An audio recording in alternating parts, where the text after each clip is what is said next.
everyone, I am the storyteller and I am here to help you today. I know you use this video to fall asleep, so before that, like the video and subscribe to the channel. Also, where are you from and what time are you watching? Now get comfortable and relax.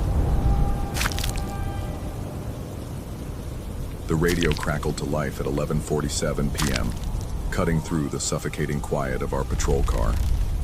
Dispatch's voice carried that particular tone, the one that meant another sleepless night was about to get worse. Unit 23, welfare check requested at 1247 Elm Street.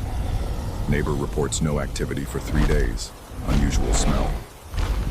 I glanced at Rodriguez, my partner of 8 months, whose jaw was already tight with the kind of tension that comes from too many of these calls.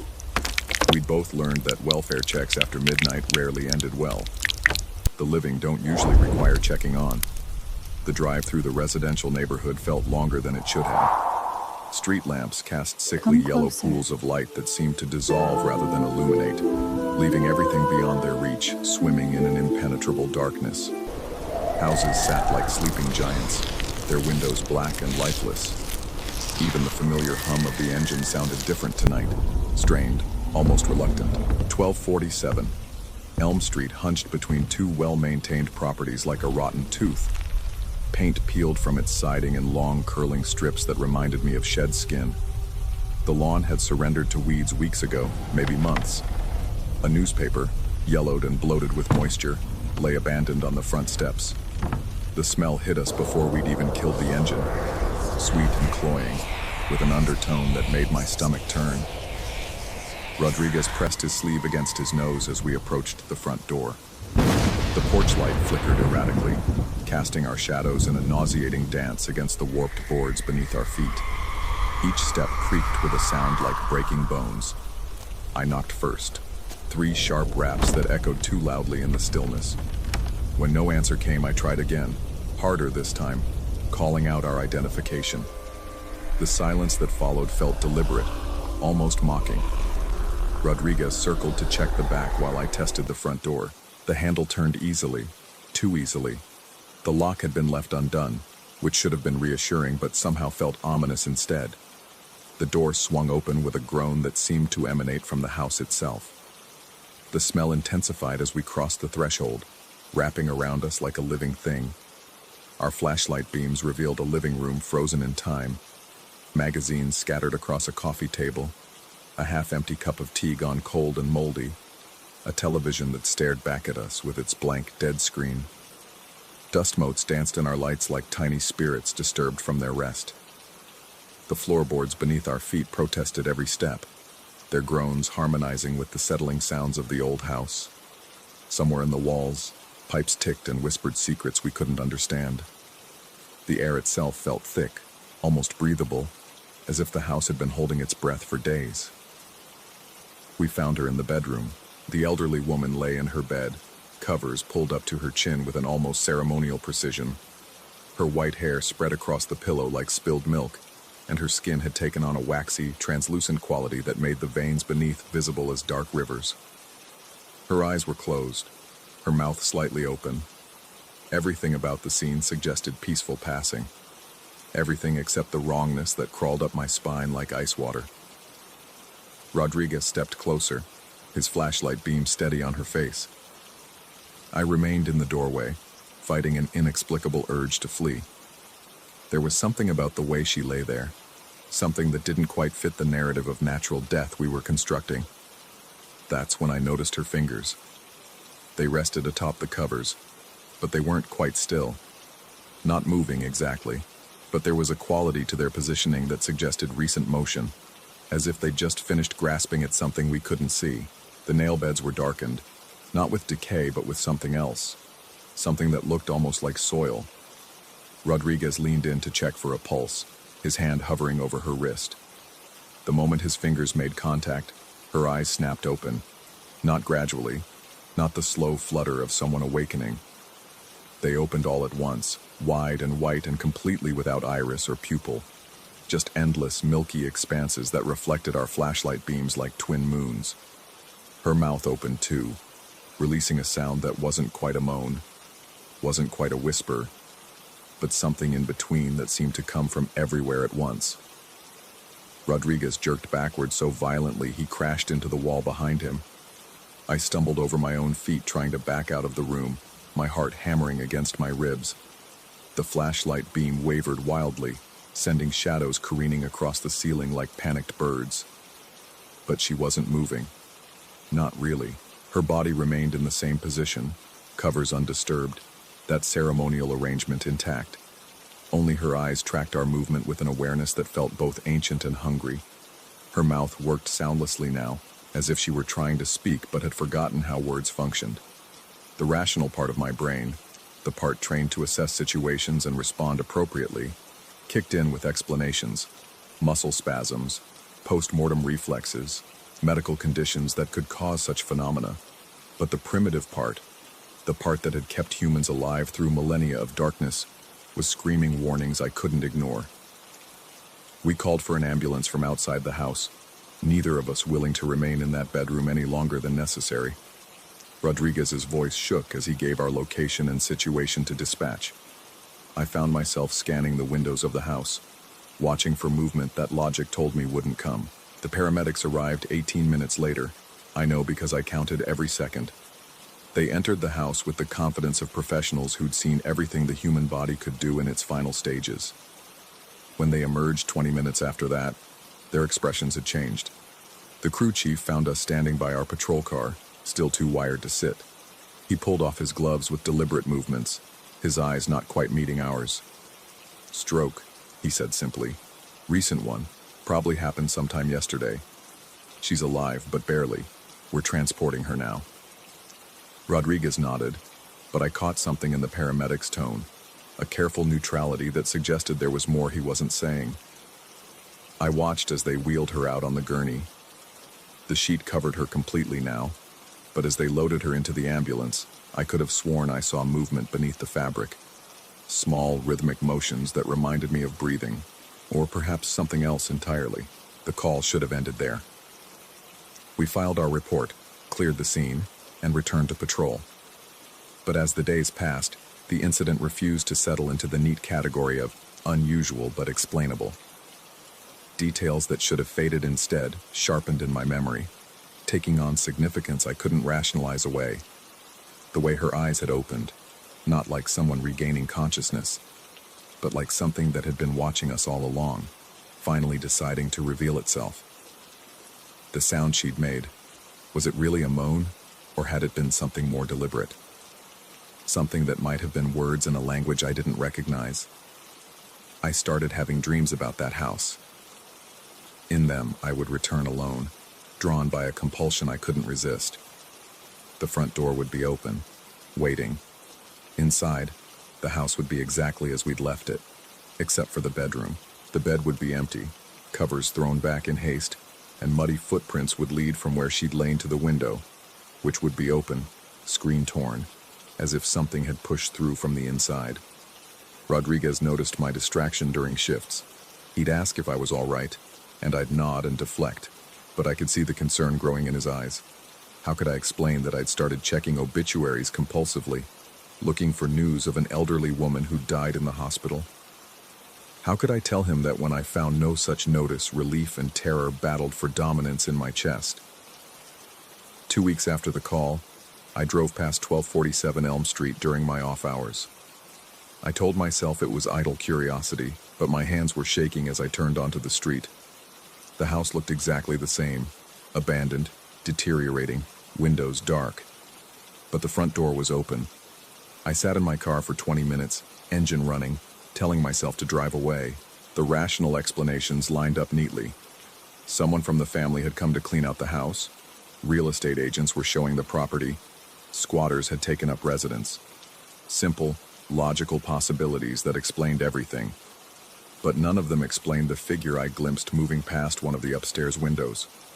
It was too quick for me to make out details, just a pale shape that seemed to flow rather than walk. My eyes could have been playing tricks, shadows, reflections, optical illusions born from stress and sleepless nights. Yet even as I cataloged these possibilities, my foot found the accelerator, and I drove away faster than the speed limit technically allowed. That night, sleep brought no relief. In my dreams, the house called to me with a voice that sounded like wind through dried leaves. I saw myself walking up those rotting porch steps, pushing open that door, climbing the stairs toward whatever waited in the darkness above, and always, just before I reached the top step, I would hear it. That sound she'd made in the bedroom, but clearer now, recognizable. She was calling my name.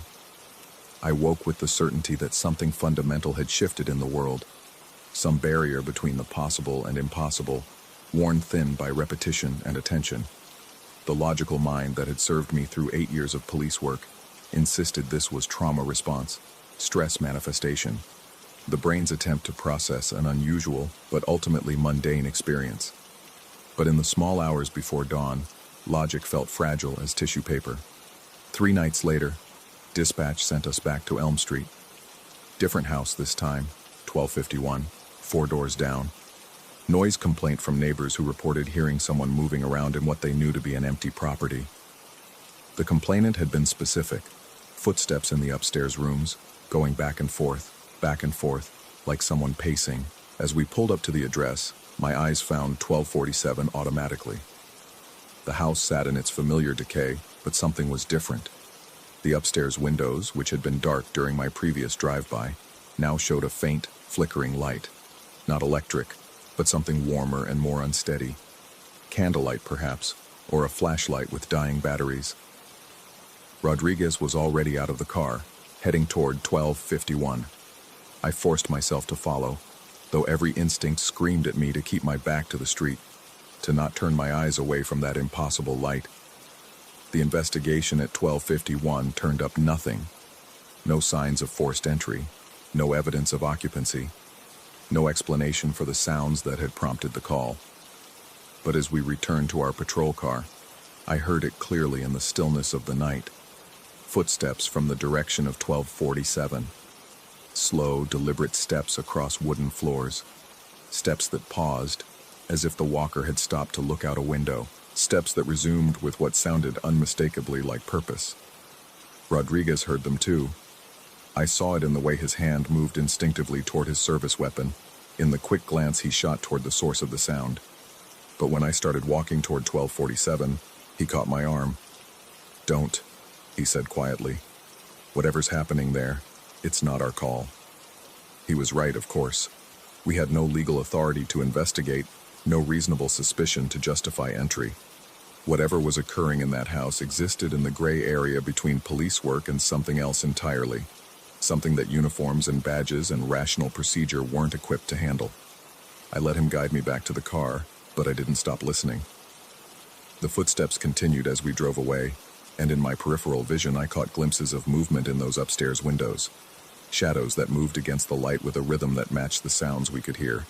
For the next week, I avoided Elm Street entirely. I changed my route to work, declined patrol assignments in that sector, even took a different path home from the grocery store. If something was happening at 1247, and my rational mind still insisted there might be perfectly logical explanations, then it wasn't my responsibility to investigate. But the dreams wouldn't stop. Each night brought variations on the same theme. Returning to that house, climbing those stairs, finding something waiting that wore the face of the elderly woman but wasn't her. Not anymore. In the dreams, she spoke to me in that sound that wasn't quite speech, and somehow I understood what she was trying to communicate. She was grateful. Grateful that we'd found her. Grateful that we'd been there when she'd opened her eyes. Grateful for the opportunity to show us what she'd become.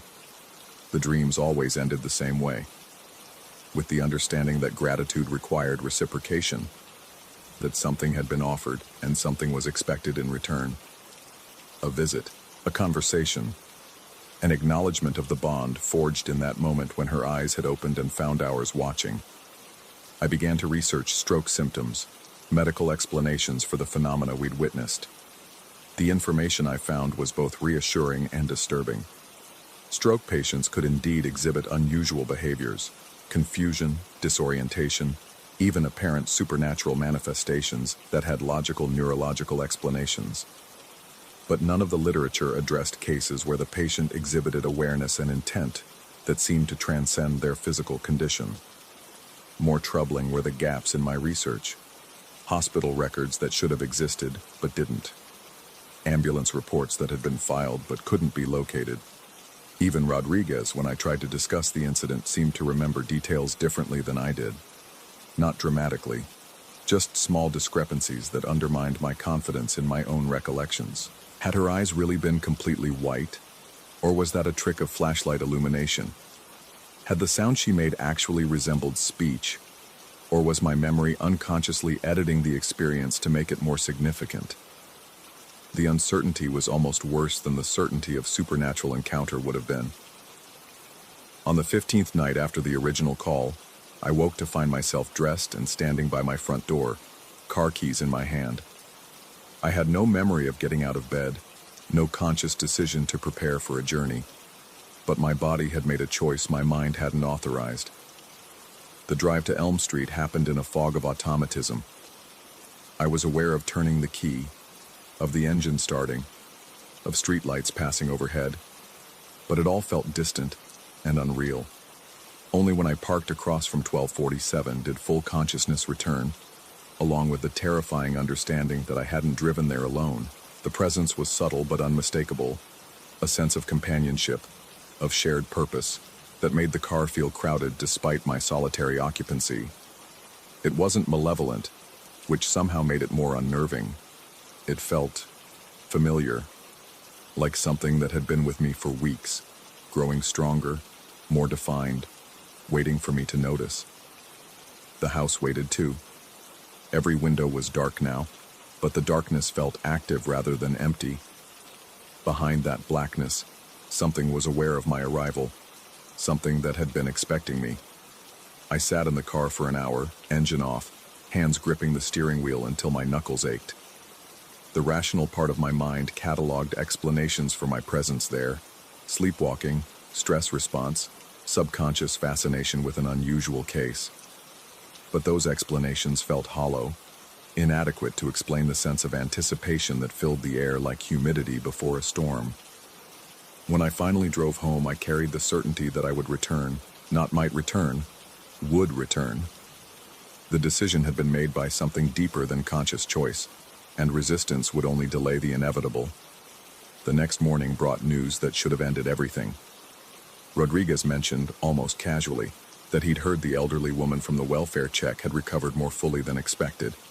The stroke damage had been less severe than initially assessed, and she'd been transferred to a rehabilitation facility. She would live. I should have felt relief.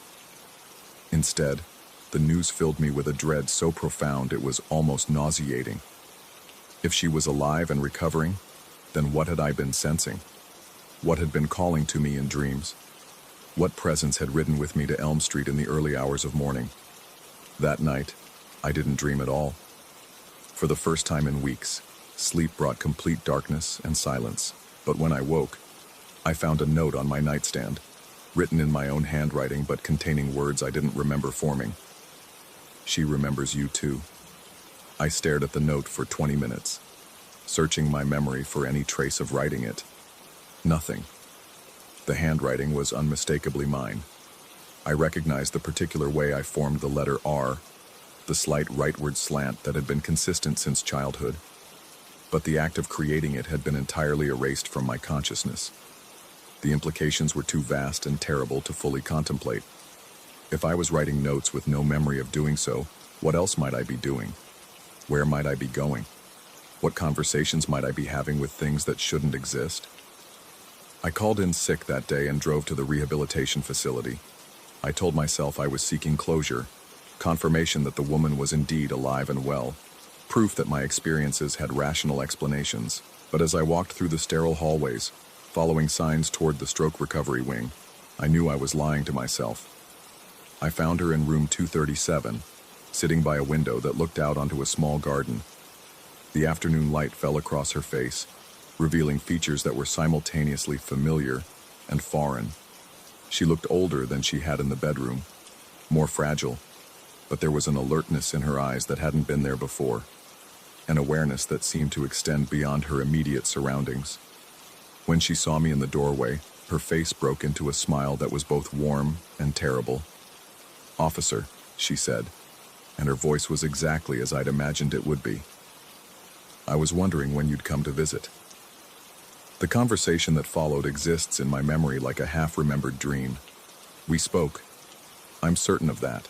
She thanked me for finding her, explained that the stroke had been a gateway rather than an injury, described experiences during her unconsciousness that shouldn't have been possible. But the specific words, the exact details, slip away whenever I try to focus on them.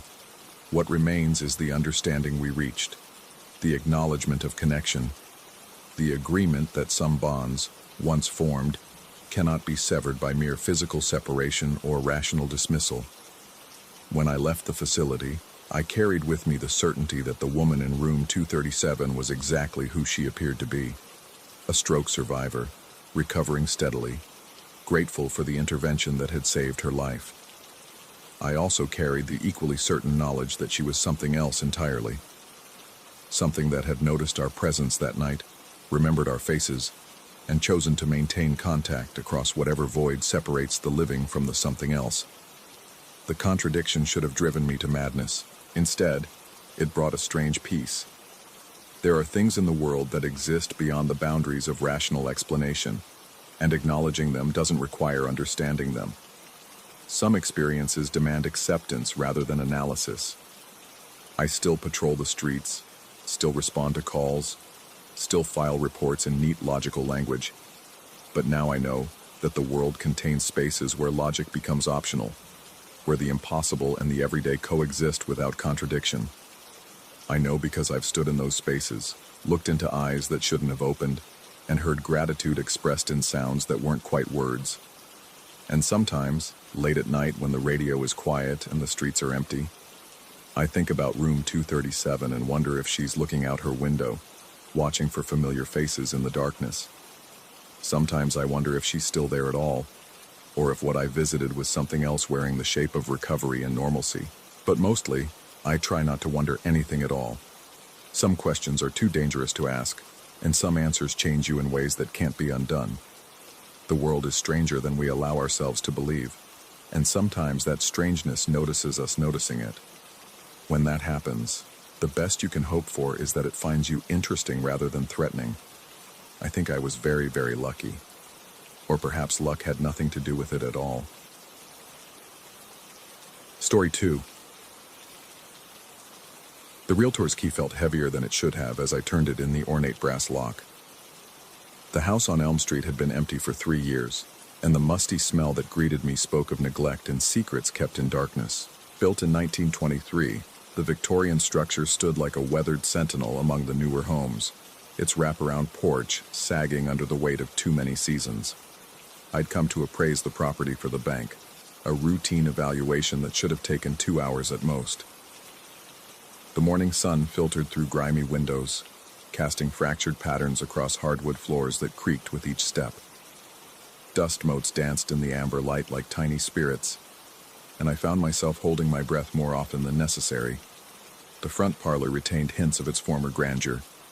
Faded wallpaper bore the ghost patterns of long-removed paintings, and the mantelpiece still held the outline where a clock had once ticked away the hours.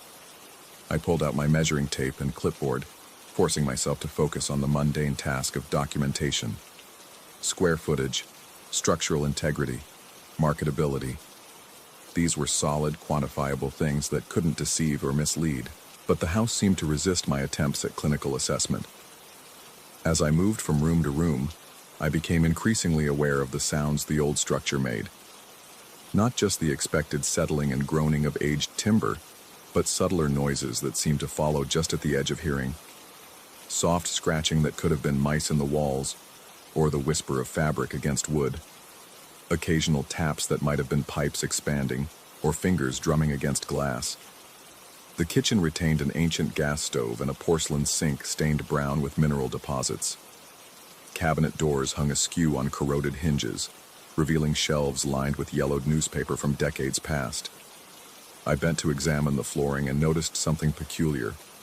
Scuff marks that formed an almost perfect circle in the center of the room. The marks were old, worn deep into the wood, as if something had been dragged around and around in an endless loop. I found myself lingering longer than necessary in each room, reluctant to move deeper into the house. The rational part of my mind attributed this hesitation to the oppressive atmosphere of abandonment, but a deeper instinct whispered warnings I couldn't quite articulate. The air felt thick, almost viscous, and I had the persistent sensation of being observed from just beyond my peripheral vision. The staircase to the second floor groaned under my weight, each step announcing my presence to whatever might be listening. The banister felt oddly warm beneath my palm, as if recently touched by other hands. Upstairs, 4 bedrooms opened off a central hallway, their doors standing at various angles like partially closed eyes. Wallpaper curled away from the corners in long, finger-like strips, and water stains bloomed across the ceiling in patterns that suggested faces when I looked at them sidelong. In the largest bedroom, I discovered the first truly unsettling detail. Someone had carved symbols into the wooden floor, not random scratches, but deliberate marks arranged in intricate patterns. The carvings were fresh enough to show pale wood beneath the surface stain, yet the house had supposedly been empty for years. I knelt for a closer examination and felt the hair on my arms rise. The symbols seemed to writhe and shift when I wasn't looking directly at them, taking on new configurations that made no logical sense. I photographed the carvings with my phone, but the images came out strangely distorted. The symbols blurred beyond recognition despite my steady hands. The camera's flash seemed to reveal movement in the shadows that hadn't been there moments before, quick, darting shapes that vanished the instant I looked up from the screen. The temperature in the room dropped perceptibly as I worked, my breath beginning to mist despite the warm October afternoon. I could hear something moving in the walls now, a steady scratching that seemed to circle the room just behind the plaster. The sound grew louder and more urgent, as if whatever made it was trying to claw its way through to reach me. I decided to retreat to the main floor, but as I reached the top of the stairs, I heard something that made my blood freeze. Footsteps. Slow, deliberate steps moving across the hardwood below, each one echoing through the empty rooms with deliberate precision. I stood motionless, straining to locate the source, but the sound seemed to come from everywhere and nowhere at once. The footsteps ceased abruptly, replaced by a new sound that defied description. It was like static electricity given voice, a crackling, buzzing noise that seemed to emanate from the very walls themselves. The sound built in intensity, becoming almost unbearable, before cutting off with such suddenness that the resulting silence felt like a physical blow. I descended the stairs with exaggerated care, each step planned and measured. The house felt different now, charged with an energy that made my skin crawl and my teeth ache. The air shimmered with heat waves despite the growing cold, and I could taste copper on my tongue, the metallic tang of fear or something far worse. In the front hallway, I stopped to gather my equipment, eager to escape the increasingly oppressive atmosphere. That's when I saw it. At first, it appeared to be just a shadow cast by the stair banister, a dark patch on the wall that shouldn't have existed given the angle of the light. But as I watched, the shadow began to move independently of any light source, peeling away from the wall like black paper catching fire. It writhed and twisted, growing more defined, until it resembled a rough human silhouette about 3 feet in height. The figure crackled with the same electric static I'd heard upstairs, sparks of impossible light dancing along its edges like St. Elmo's fire. It had no discernible features, yet I felt absolutely certain it was looking at me with an intelligence both alien and malevolent. We regarded each other across the dusty hallway for what felt like hours, but could only have been seconds. Then it moved. The thing rushed toward me with inhuman speed, its form shifting and crackling like a poorly tuned television screen. I stumbled backward, my equipment scattering across the floor as panic overtook reason. The crackling grew louder, filling my ears with white noise and making my vision blur at the edges. I could smell ozone and something else, something organic and wrong that spoke of decay masked by electric fire. I turned to run toward the front door, but before I could take more than 2 steps, the door to the cellar slammed shut with tremendous force. The sound reverberated through the house like a gunshot, and I felt the floor vibrate beneath my feet. Other doors throughout the house began to slam in sequence, a percussion of finality that seemed to mock my desperate need to escape. The crackling figure stopped just inches from where I stood, frozen in terror. This close, I could see that it wasn't truly solid. It seemed to be composed of thousands of tiny black lines, like a scribble made manifest and given terrible purpose. The lines shifted constantly, never quite resolving into a stable form, yet somehow maintaining the basic shape of something that had once been human. It raised what might have been an arm, and I felt an overwhelming urge to reach out and touch it. The compulsion was so strong, I found my own hand rising without conscious thought, drawn by a magnetism I couldn't resist. The space between us crackled with energy that made my fillings ache and turned my saliva to metal just as our hands were about to meet. Every door in the house slammed simultaneously. The sound was deafening, a thunderclap that seemed to shake the very foundations. When my vision cleared and my ears stopped ringing, the figure was gone. I stood alone in the hallway, surrounded by my scattered equipment, gasping like a drowning man who'd suddenly found air. I gathered my things with shaking hands and fled the house, not caring about the photos I hadn't taken or the measurements I hadn't recorded. The key turned easily in the lock behind me, but I could swear I heard footsteps echoing through the empty rooms as I hurried down the front steps. That was 3 weeks ago. I submitted a brief report citing structural concerns and recommended against purchase. The bank accepted my assessment without question, and the house remains empty. But I drive past it every day on my way to work, and each time I notice new details that shouldn't be there. Fresh footprints in the dust on the porch, windows that stand open despite being locked. And sometimes, late at night, when I lie awake staring at the ceiling, I can still hear that crackling sound echoing in my ears, a reminder of something that may have been real, or may have been the first sign of a mind beginning to fray at the edges.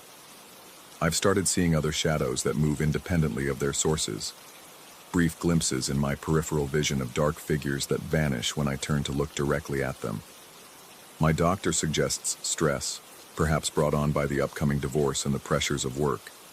He's prescribed medication that dulls the edges of perception and makes everything feel wrapped in cotton.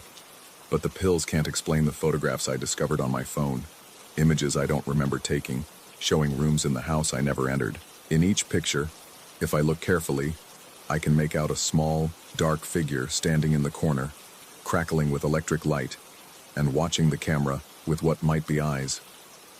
Sometimes I think about going back to the house on Elm Street, not to appraise it, but to understand what I encountered in that dusty hallway, to determine once and for all whether the crackling figure was real, or whether my mind has finally begun to betray me in ways I can't yet comprehend.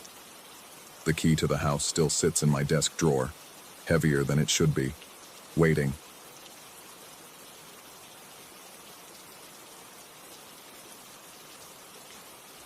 Story 3.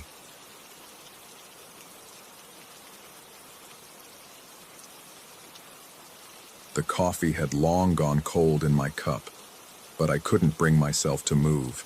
Across the flickering campfire, the weathered face of the anti-poaching ranger remained etched in shadow and orange light, his words still hanging in the thick African air like smoke from green wood.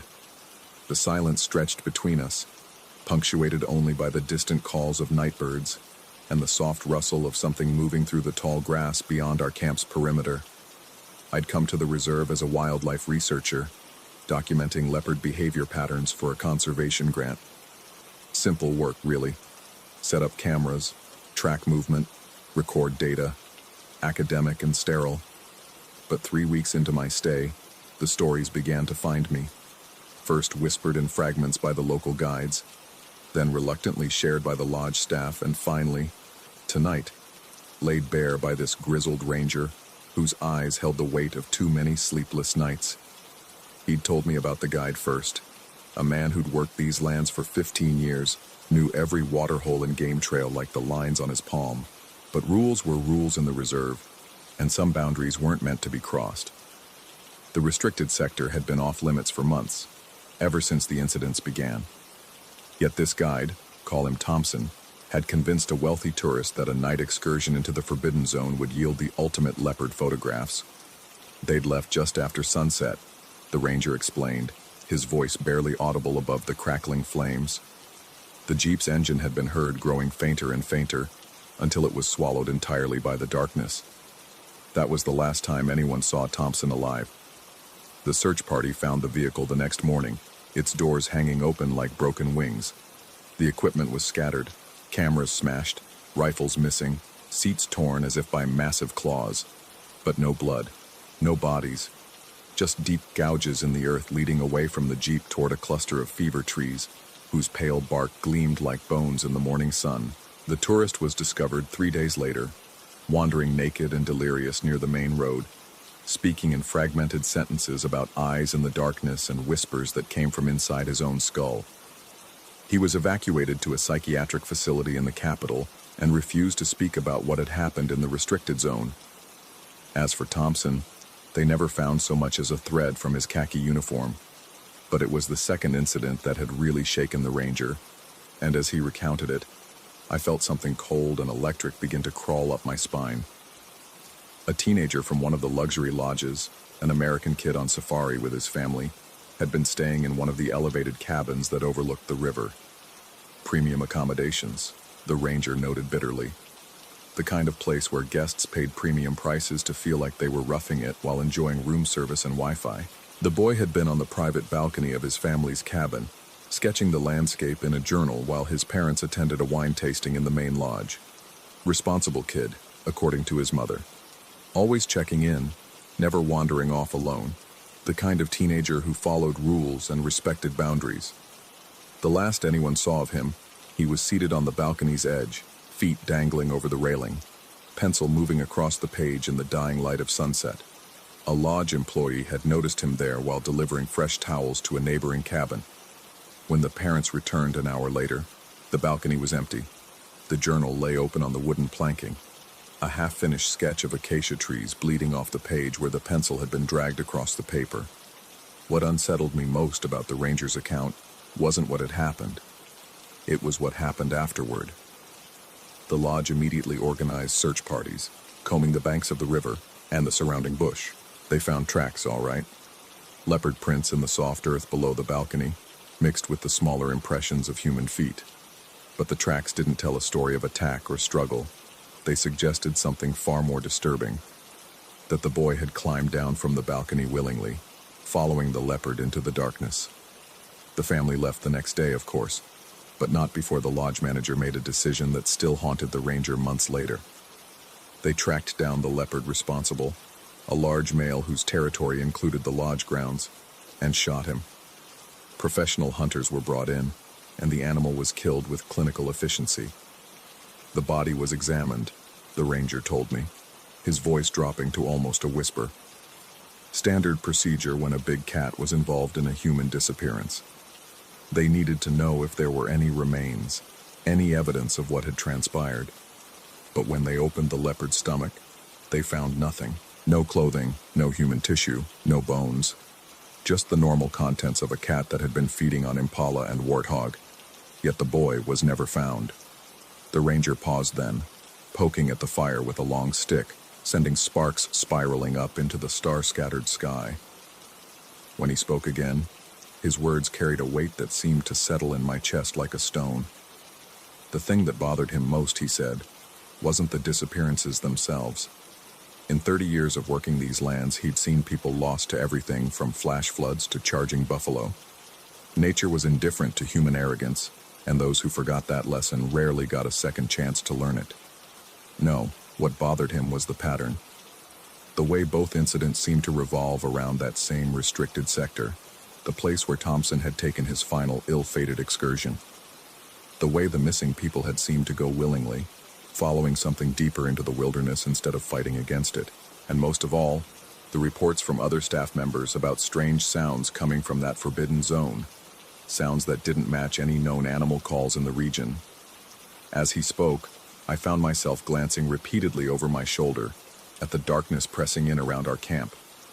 The fire seemed smaller than it had moments before, its circle of light more fragile against the vast African night. Somewhere in the distance, a hyena called out, its laughter carrying across the savannah like a mockery of human concern. I'd been planning to visit the restricted sector myself, I realized with growing unease.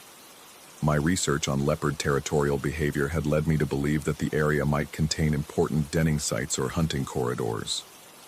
I'd already filed the necessary permits and planned to begin my survey work there the following week. But listening to the ranger's account, feeling the weight of his warnings settle around me like a shroud, I began to question whether some boundaries existed for reasons that transcended bureaucratic caution. The ranger stood then, stretching his weathered frame and beginning to bank the fire for the night. As the flames died down, the darkness seemed to surge forward, hungry and alive. He advised me to think carefully about my research plans, to consider whether the data I hoped to collect was worth the risks involved. There were other territories to study, other populations to document. The leopards in the restricted zone could keep their secrets. I nodded agreement, but even as I did, I felt a strange pull toward that forbidden landscape. It was more than scientific curiosity. It was something deeper, more primal, like a whisper at the edge of hearing, calling me toward answers I wasn't sure I wanted to find. That night, lying in my tent with the zipper pulled tight and my flashlight close at hand, I found sleep impossible. Every sound from the darkness outside seemed magnified, fraught with potential meaning. The soft footfalls of some nocturnal creature became the measured pace of something stalking our camp. The rustle of wind through the grass transformed into whispered conversations in a language I couldn't understand. But it was the dreams, when they finally came, that truly unnerved me. I dreamed of walking through landscapes that felt both familiar and utterly alien. Acacia trees whose branches twisted into impossible geometries, waterholes that reflected skies from different seasons, paths that led simultaneously forward and backward through time. And always, at the periphery of my vision, the golden form of a leopard moving with fluid grace through shadows that seemed deeper than they should be.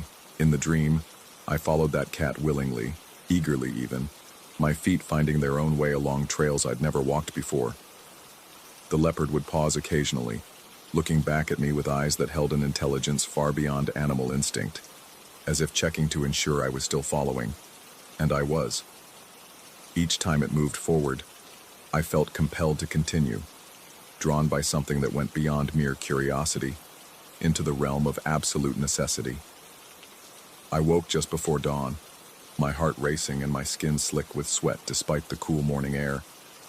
The ranger was already up, moving quietly around the cold remains of our fire, preparing coffee with the methodical motions of someone who'd performed the same ritual thousands of times before. He looked at me as I emerged from my tent, and something in his expression suggested he knew exactly what kind of night I'd experienced. Without speaking, he handed me a steaming mug and gestured toward the eastern horizon, where the first pale light of dawn was beginning to chase away the stars. We stood in comfortable silence for a long time, sipping our coffee and watching the sky gradually lighten.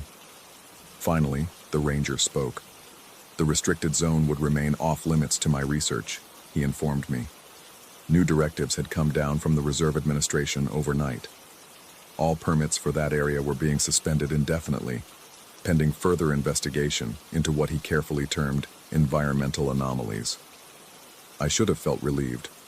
The rational part of my mind certainly was. I could continue my work in other areas, gather the data I needed for my grant, and complete my research without venturing into whatever mysteries lay hidden in that forbidden landscape. But instead, I felt a strange sense of loss, as if something vital had been taken from me before I'd even known I wanted it. As we packed up the camp and prepared to return to the main research station, I found myself looking repeatedly toward the restricted zone.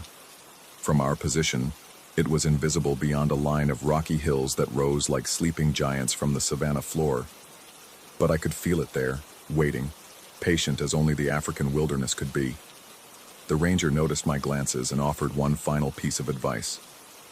Some mysteries, he suggested, were meant to remain unsolved. Some boundaries existed not to keep people out, but to keep something else contained. The smart move was to focus on the work I could do safely, publish my findings, and return to whatever university or research institution had sponsored my expedition. But as we drove away from our campsite, I couldn't shake the feeling that my real research had only just begun. The dreams had shown me something. Not the whole truth, perhaps, but enough of it to ignite a hunger for understanding that no amount of rational caution could fully suppress. And late that night, as I lay in my bed at the research station with the sounds of civilization humming softly around me, I began to plan my return to the restricted zone. Not through official channels, with permits and permissions and safety protocols, but alone, in the hours when darkness made all territories equal, when the boundaries between the possible and impossible became as fluid as shadows on water. After all, some questions could only be answered by those brave enough, or foolish enough, to ask them in person. The leopard was waiting for me in my dreams again, its golden eyes holding secrets I was finally ready to learn. Story 4. The fluorescent lights above me buzzed with that familiar electric hum that had become the soundtrack to my insomnia. 3:30 in the morning, and I was wiping down the same spot on the bar counter for the 5th time, watching the condensation rings disappear and reappear like ghosts of drinks long forgotten. The 24-hour convenience store attached to our little dive bar never truly slept, but at this hour, it might as well have been a mausoleum. I'd been working the graveyard shift at Crossroads for 8 months now, ever since the divorce papers came through and sleep became something that happened to other people. The owner didn't care that I had no formal bartending experience. He just needed someone willing to serve coffee and energy drinks to truckers and insomniacs, while keeping an eye on the attached convenience store through the connecting doorway. That's when I first noticed them. 2 men had been nursing the same gas station coffee for over an hour, seated at a corner table where they could see both the bar and the store entrance. The taller one wore a navy baseball cap pulled low, casting his features in shadow. His companion was stockier, with fingers that drummed incessantly against his styrofoam cup. Neither had spoken a word to me beyond ordering, but I could feel their attention like static electricity before a storm. The air conditioning unit wheezed and clicked, struggling against the late summer humidity that seeped through every crack in the building's aging structure. Outside, the parking lot stretched empty except for my rusted Honda and their dark sedan, a vehicle I'd begun to recognize from previous nights, though I couldn't pinpoint exactly when it had first appeared.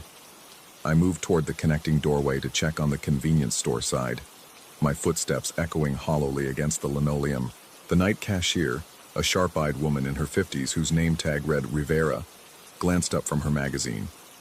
She'd been working nights here longer than anyone, and possessed an uncanny ability to read people that border on supernatural. "Those 2 giving you trouble?" she asked without looking directly at the men, her voice barely above a whisper. I pretended to arrange the candy display near the register. "What do you mean?" "Been coming in every night this week.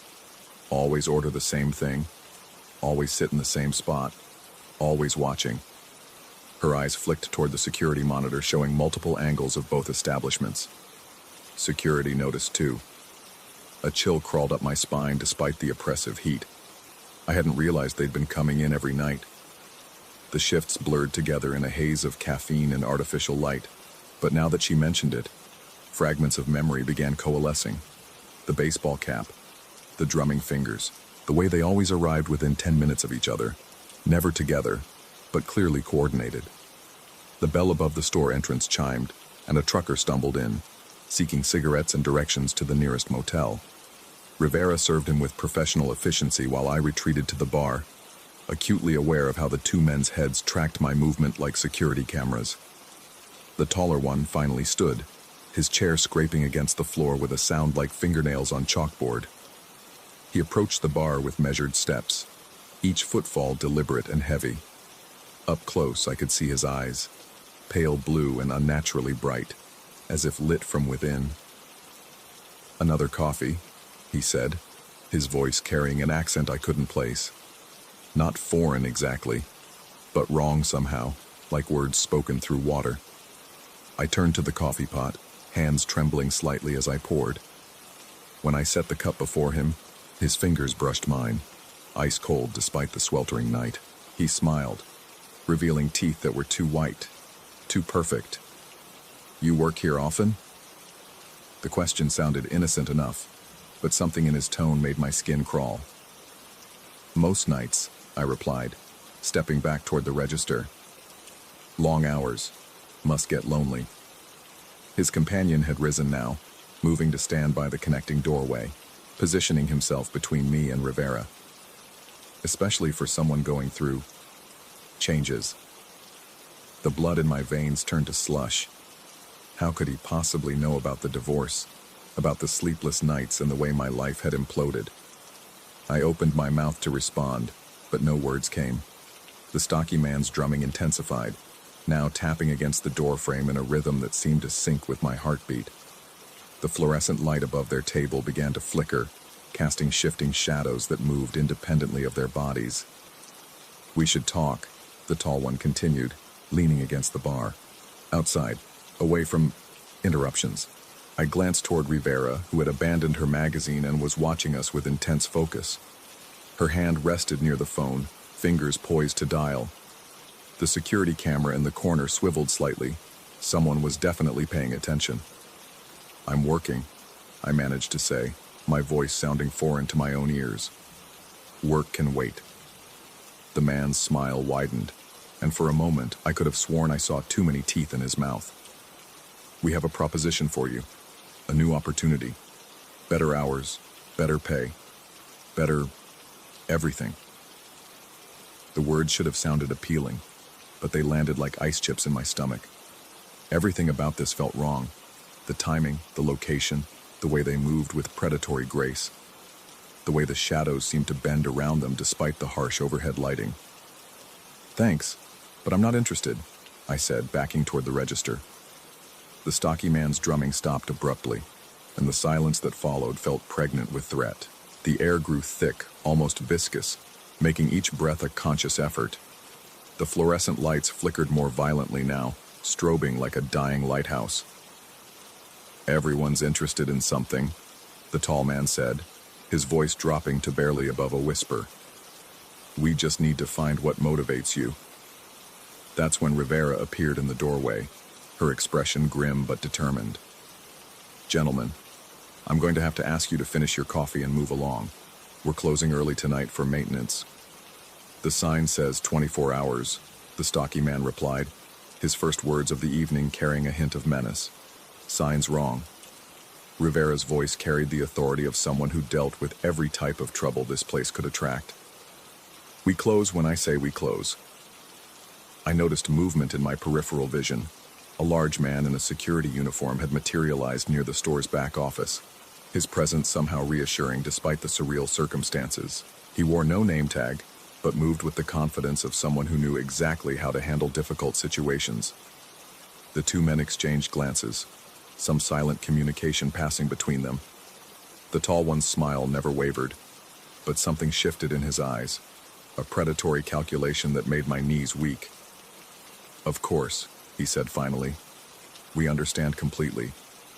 He placed exact change on the bar, coins that felt wrong when I touched them, too heavy, too cold. "We'll be seeing you again soon."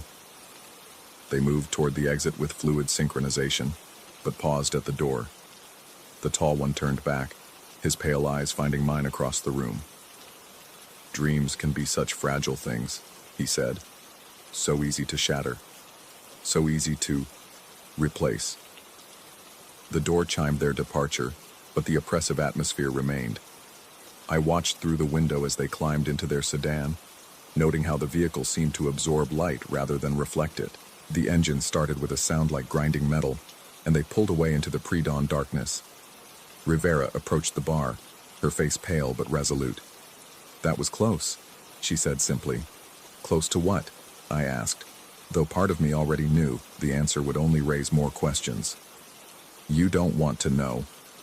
She glanced at the security guard, who nodded and disappeared back into the office. "But they won't give up easily. These types never do." "These types?" The words tumbled out before I could stop them. "What exactly are you talking about?" Rivera studied my face for a long moment, as if weighing how much truth I could handle. "There are people, if you can call them that, who feed on disruption, on life transitions, divorce, job loss, death in the family. They can smell vulnerability like sharks smell blood. The rational part of my mind rejected her words as late-night paranoia, but another part, the part that had felt their unnatural coldness and seen shadows move wrong, whispered that she might be telling the truth. "What do they want?" I asked. "To take you somewhere else. Somewhere you can start fresh." Her expression darkened. "Except the fresh start isn't for you. It's for someone else who needs your space." I thought about the man's pale eyes, his knowledge of my personal situation, the way reality seemed to bend around their presence. "That's impossible." "Is it?" Rivera moved to the window, peering out at the empty parking lot. "Think about it. When did you first notice them?" "Really notice them?" I tried to remember, but the memories were slippery, like trying to hold water. Had it been a week? A month? The days blurred together in an endless cycle of fluorescent light and sleepless exhaustion. "I can't," I started, then stopped. Because suddenly I could remember, not their first visit, but something else. A conversation with my ex-wife weeks ago, where she'd mentioned seeing strange men asking questions about me around our old neighborhood, wanting to know about my habits, my schedule, my state of mind. "They've been watching you longer than you realize," Rivera said, as if reading my thoughts. "Building a profile, learning your patterns. Tonight was supposed to be the collection." "Collection?" "They had a van waiting around back. Saw it on the cameras." She gestured toward the security monitor. "If you'd gone outside with them." The implication hung in the air like smoke. I felt a wave of nausea as the full scope of what had almost happened crashed over me. The coffee cups they'd been nursing. Had they even been drinking from them? The coordinated positioning, the knowledge of my personal life, the way they'd tried to isolate me from help. "Why didn't you call the police?" I asked. Rivera's laugh held no humor. "And tell them what? That two men bought coffee and sat quietly for an hour? That they asked someone to step outside? The authorities don't believe in things that exist in the spaces between normal and nightmare."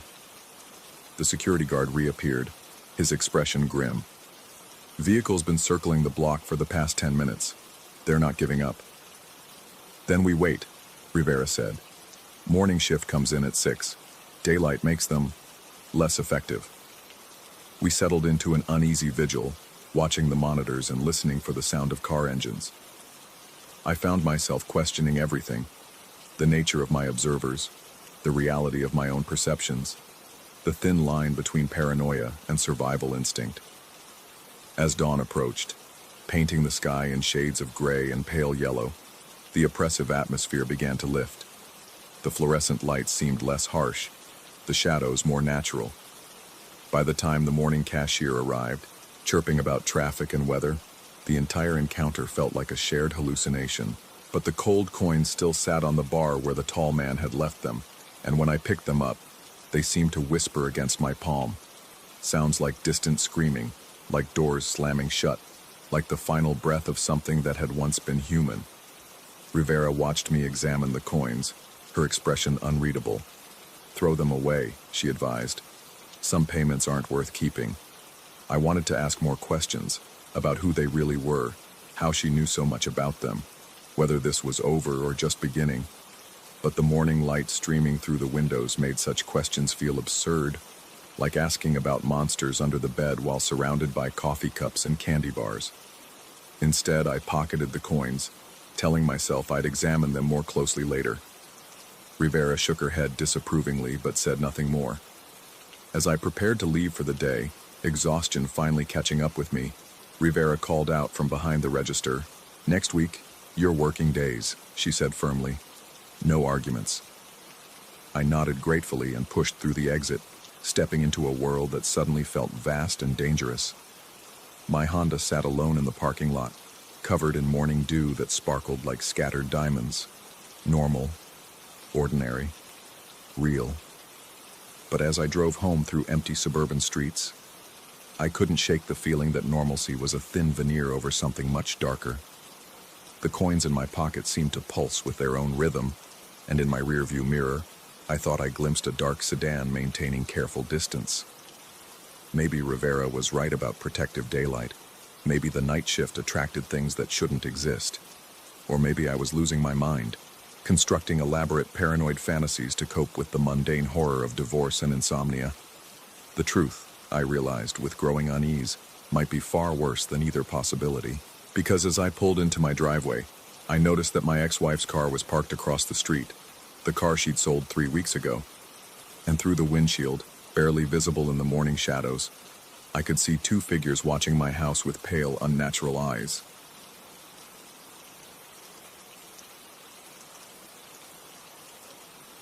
Story 5.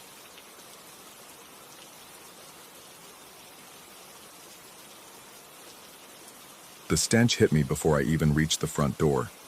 3 days of August heat had turned the modest ranch house into an oven, and whatever was cooking inside had been left on the burner too long.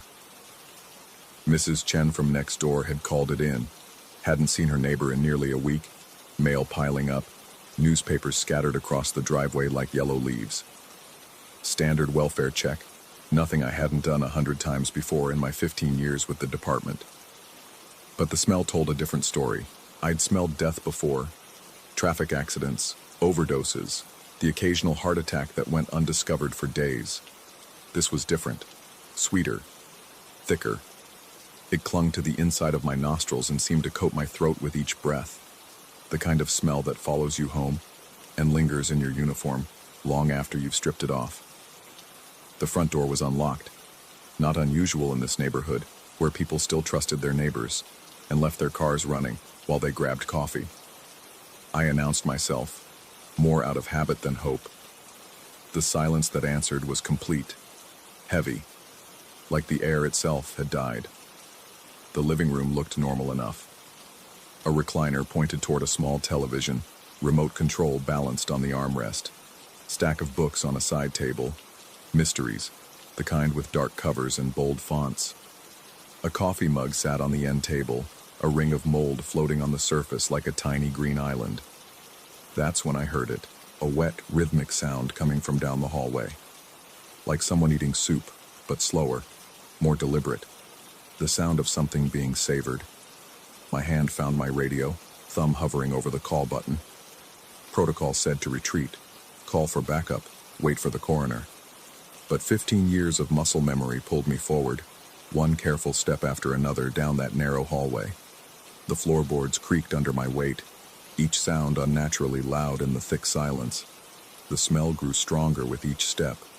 Not just the sweet rot of decomposition, but something else underneath, something earthy and primal that made my stomach clench. The kind of smell that awakened something ancient in the back of my brain, some primitive warning system that screamed danger in a language older than words. The master bedroom door stood ajar. Through the gap, I could see a slice of the room beyond, a window with drawn curtains, a dresser with scattered papers, and there, on the floor beside the bed, a small shape moving with purpose, a dog.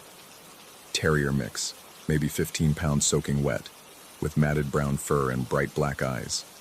It looked up at me as I pushed the door open, tail wagging tentatively, something pale clutched in its jaws. The man on the bed had been there for days. I won't describe what the heat had done to him, or the way the sheets had become part of him, or how his face had changed into something that barely resembled human features. What I will say is that he was alone, had been alone, except for the little dog that had somehow survived by improvising its own meals. The dog dropped what it had been chewing and approached me, tail still wagging, head tilted in that universal canine expression of innocent curiosity. Up close I could see the dark stains around its muzzle, the way its small pink tongue kept darting out to clean its lips. I should have called it in then, should have backed out of that room and waited for the professionals. Instead, I found myself kneeling down, extending my hand to the little creature. It sniffed my fingers cautiously, then began to lick them with surprising gentleness. That's when I noticed the watch. It was still on the man's wrist, a simple digital model with a black plastic band. The display glowed faintly in the dim room, showing not the time, but a pattern of numbers that seemed to shift and change as I looked at them. 12:34, 11:47, 15:73, 15:73. That wasn't a time, wasn't anything. I blinked hard, shook my head. When I looked again, the watch read 2:17 p.m. Perfectly normal. My imagination, stress, the overwhelming smell playing tricks on my perception. The dog had wandered back to its original spot and resumed its meal. I called it in. The next hour passed in a blur of procedures and paperwork. The coroner arrived, along with Detective Reynolds and 2 uniforms I recognized but couldn't name. They took photos, measured angles, bagged evidence. Standard procedure for an unattended death, even one as straightforward as this appeared to be. The man's name had been Harold Voss, according to his driver's license.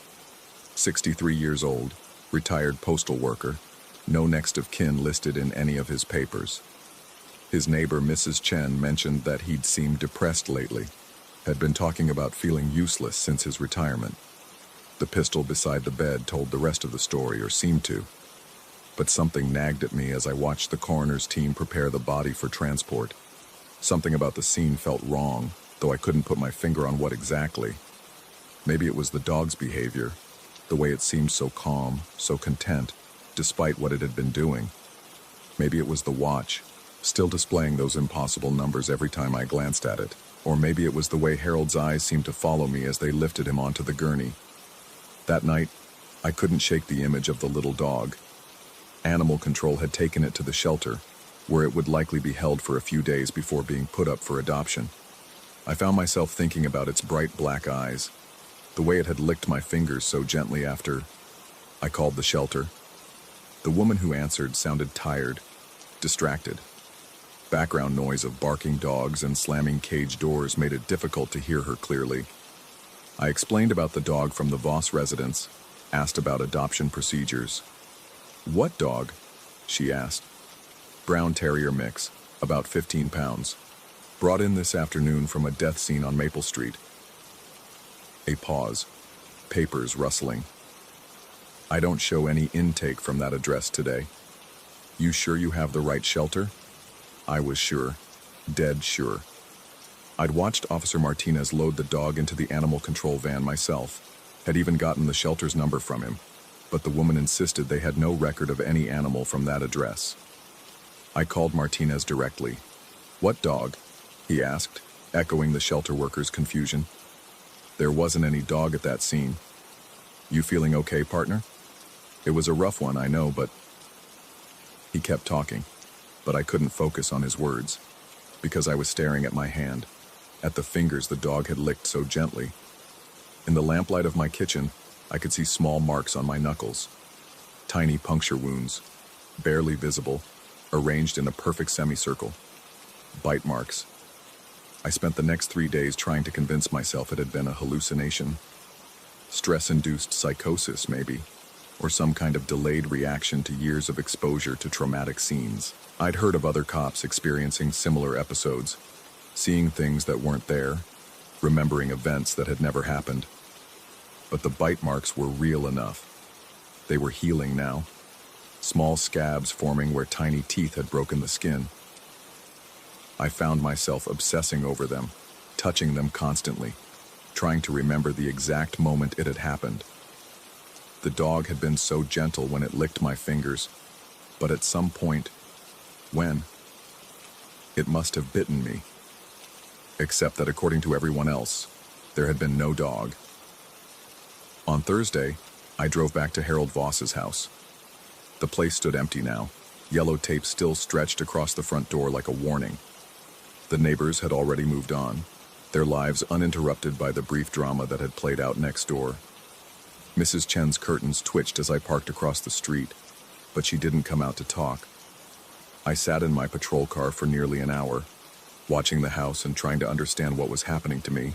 The rational part of my mind, the part trained in procedure and evidence, insisted that I was experiencing some kind of breakdown. But another part, something deeper and more primitive, whispered that I was remembering something everyone else had forgotten, or something that had been deliberately erased.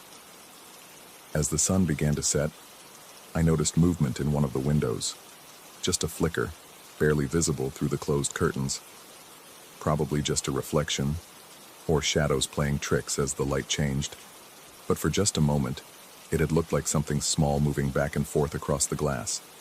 Something about the size of a terrier, I got out of the car. The front door was still sealed, but the backyard gate stood slightly ajar. I told myself I was just checking the perimeter, making sure the scene was secure. Standard procedure, nothing more. But my hand was shaking as I pushed through the gate and approached the back door. It was unlocked. The smell hit me again as soon as I stepped inside. That same sweet, cloying odor that had filled the house 3 days earlier. But that was impossible. The body had been removed, the scene cleaned and processed. There should have been nothing left but empty rooms and fading memories. Yet the smell was stronger than ever. I made my way through the kitchen and into the living room, following the scent like a bloodhound. Every instinct screamed at me to leave, to get back in my car and drive away and never think about Harold Voss or his house again.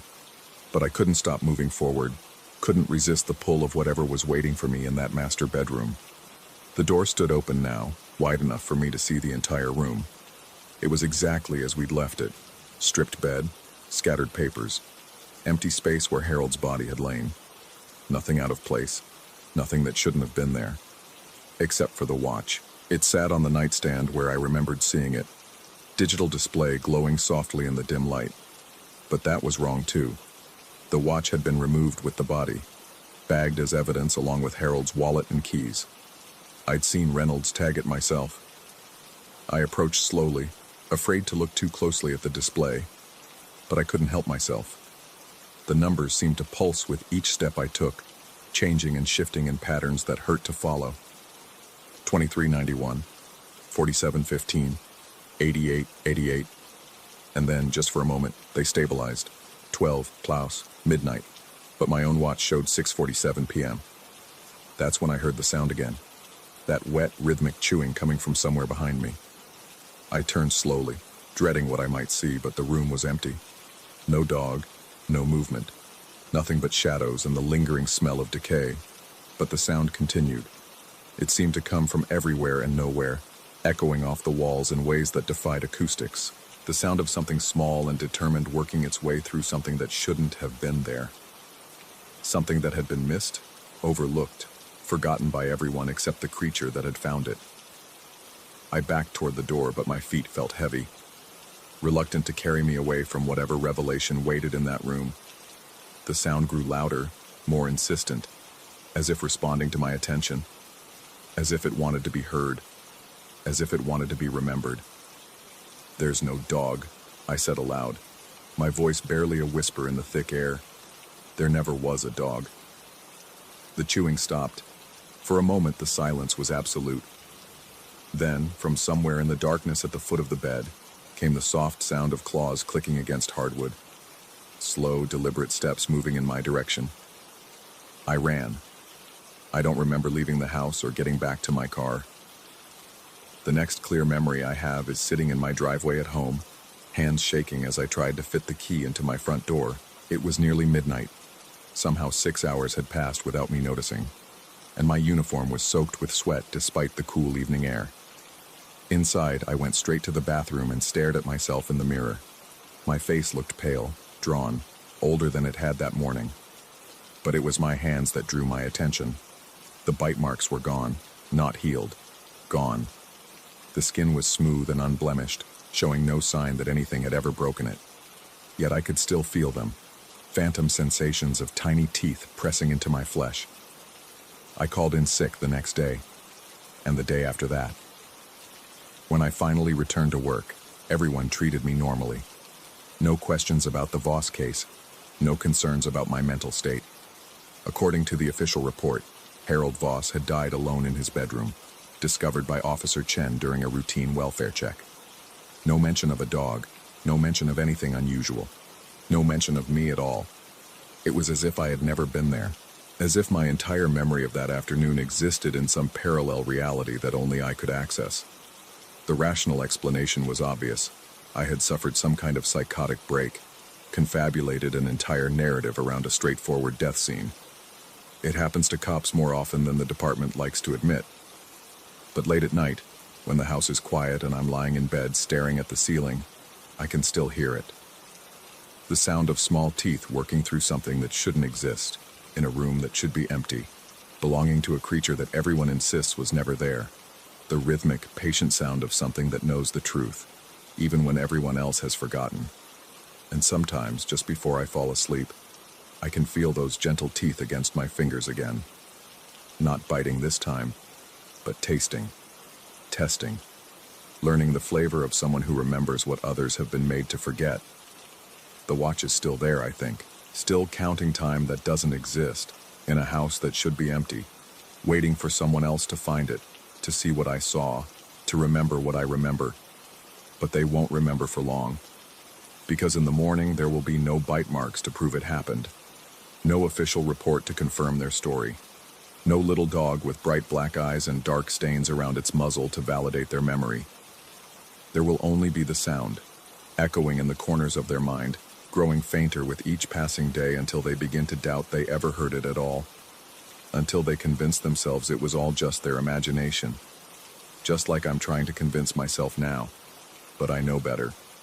And somewhere in that empty house on Maple Street, something small and patient knows better too.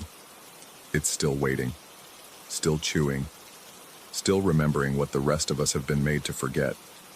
And one day, when I'm not strong enough to resist anymore, I'll go back.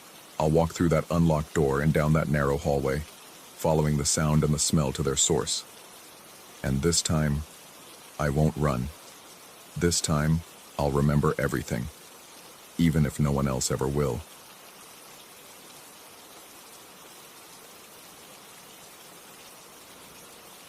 Story 6.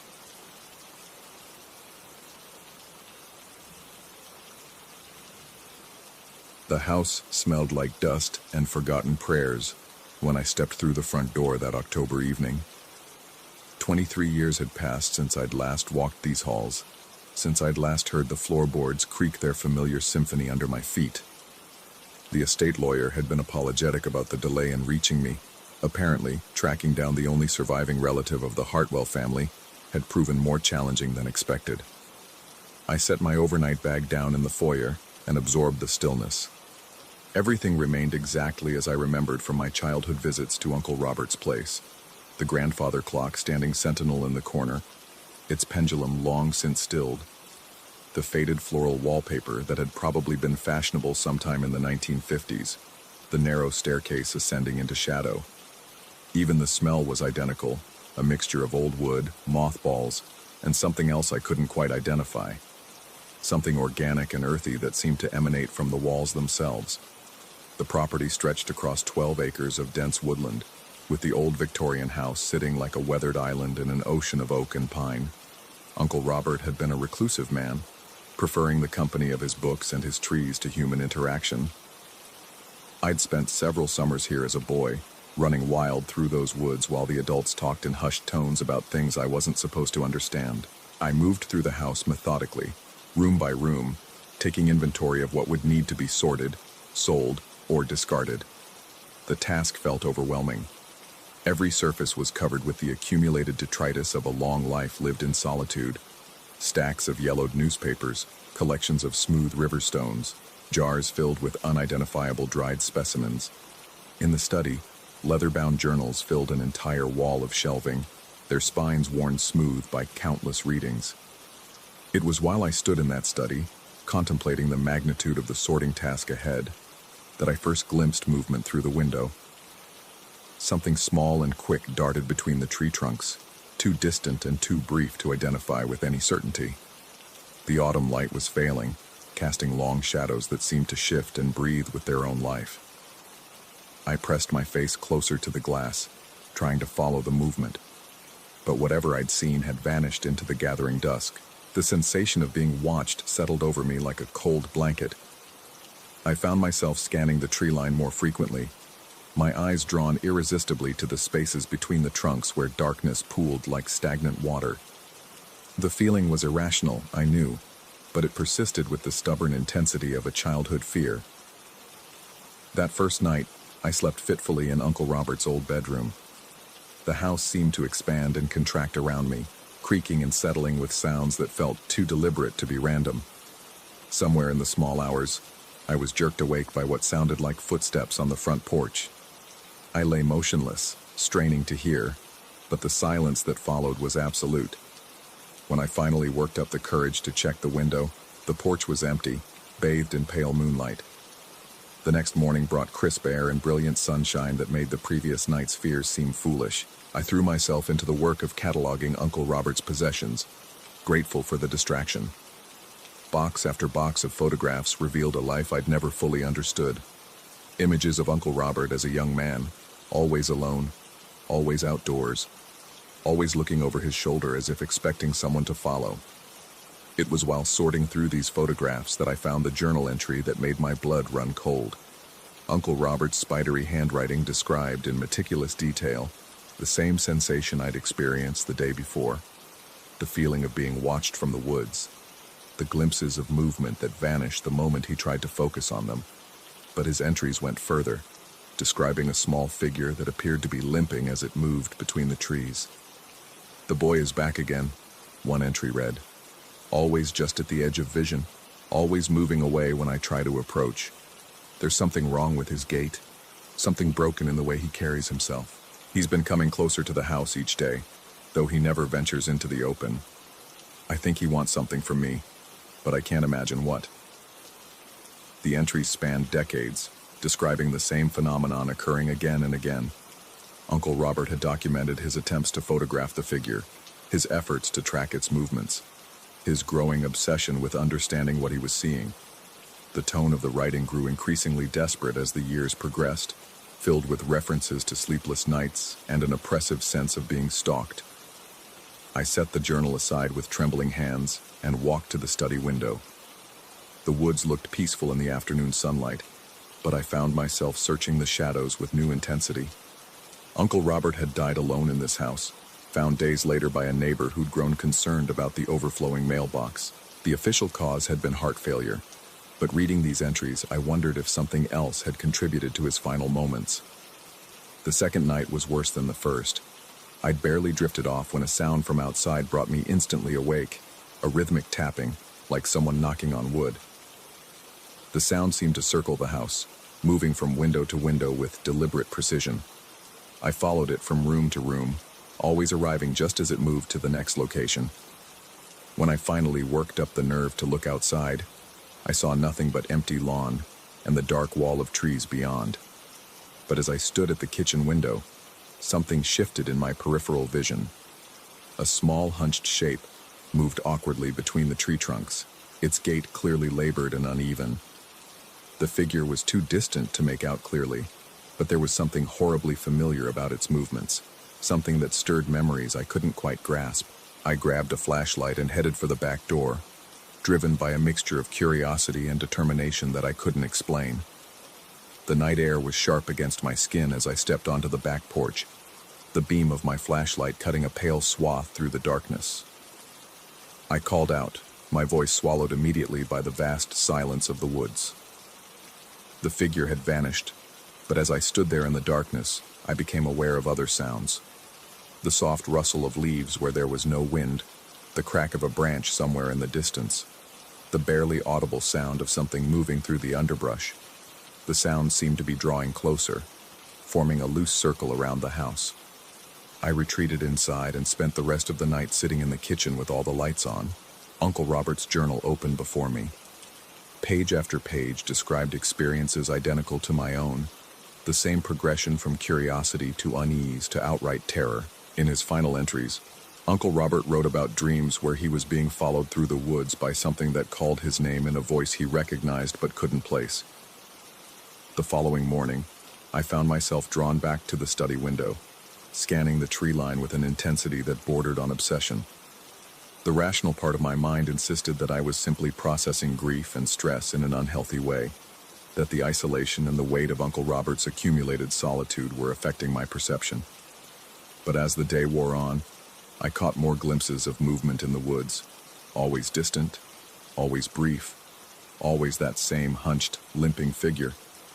I began to notice other things as well. The grandfather clock in the foyer had somehow started running again, its pendulum swinging with metronomic precision despite the fact that I'd never wound it. The temperature in certain rooms seemed to fluctuate wildly, plunging to uncomfortable cold in the space of minutes before returning to normal. Most disturbing of all were the sounds. Footsteps on the porch at night. The soft scraping of something being dragged across wooden floors. Whispered conversations that stopped the moment I tried to listen. On the third night, I was awakened by the sound of tapping on my bedroom window. The rhythm was different this time, more urgent, more demanding. I approached the window with growing dread, knowing somehow that this time would be different, that whatever had been circling the house for days was finally ready to reveal itself. The figure stood directly beneath my window, close enough that I could make out details that sent ice through my veins. It was small and hunched, wearing clothes that hung in tatters from its skeletal frame. Its movement was severely restricted by what appeared to be a badly damaged leg that dragged behind it as it shifted its weight. But it was the face that truly terrified me, pale and hollow-cheeked, with eyes that reflected my flashlight beam like mirrors. The figure raised one arm and pointed directly at me, its mouth opening in what might have been speech but produced no sound I could hear. For a long moment we stared at each other through the glass, predator and prey locked in silent communication. Then it turned and limped away into the woods, disappearing between the trees with surprising speed despite its obvious infirmity. I didn't sleep for the remainder of that night. Instead, I sat in the study, reading through Uncle Robert's journals with new understanding. The entries described the same progression I was experiencing. The initial glimpses, the growing obsession, the final confrontation. But Uncle Robert's account went further, describing how the figure had eventually begun appearing during daylight hours, how it had started venturing closer to the house, how it had somehow begun to communicate. "It wants me to remember," one of his final entries read.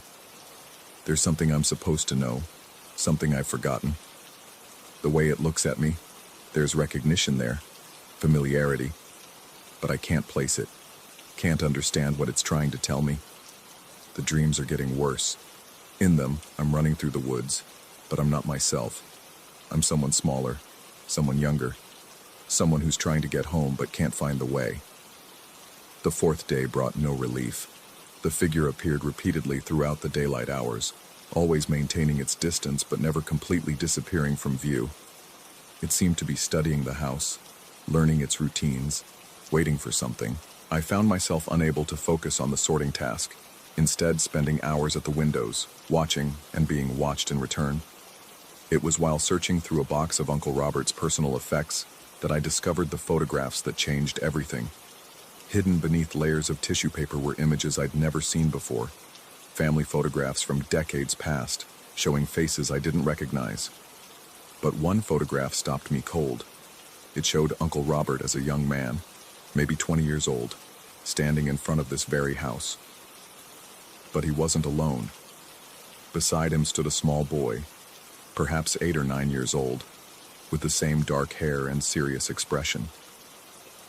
The boy's posture was slightly tilted, one leg clearly shorter than the other, supported by a crude metal brace that was partially visible beneath his pants. On the back of the photograph, in Uncle Robert's careful handwriting, was a single line. "Bobby and Thomas, summer 1952. Thomas, I stared at the name, trying to dredge up any memory of a family member I'd never heard mentioned. Uncle Robert had always been described as an only child, a lifelong bachelor who'd inherited the family property and lived there alone. But here was evidence of someone else, someone whose existence had been carefully erased from the family history. I searched frantically through the remaining photographs and documents, looking for any other reference to Thomas. What I found was a medical record, yellowed with age, describing a young boy's treatment for a severely broken leg that had healed incorrectly, leaving him with a permanent limp. The record was dated 1952, the same year as the photograph.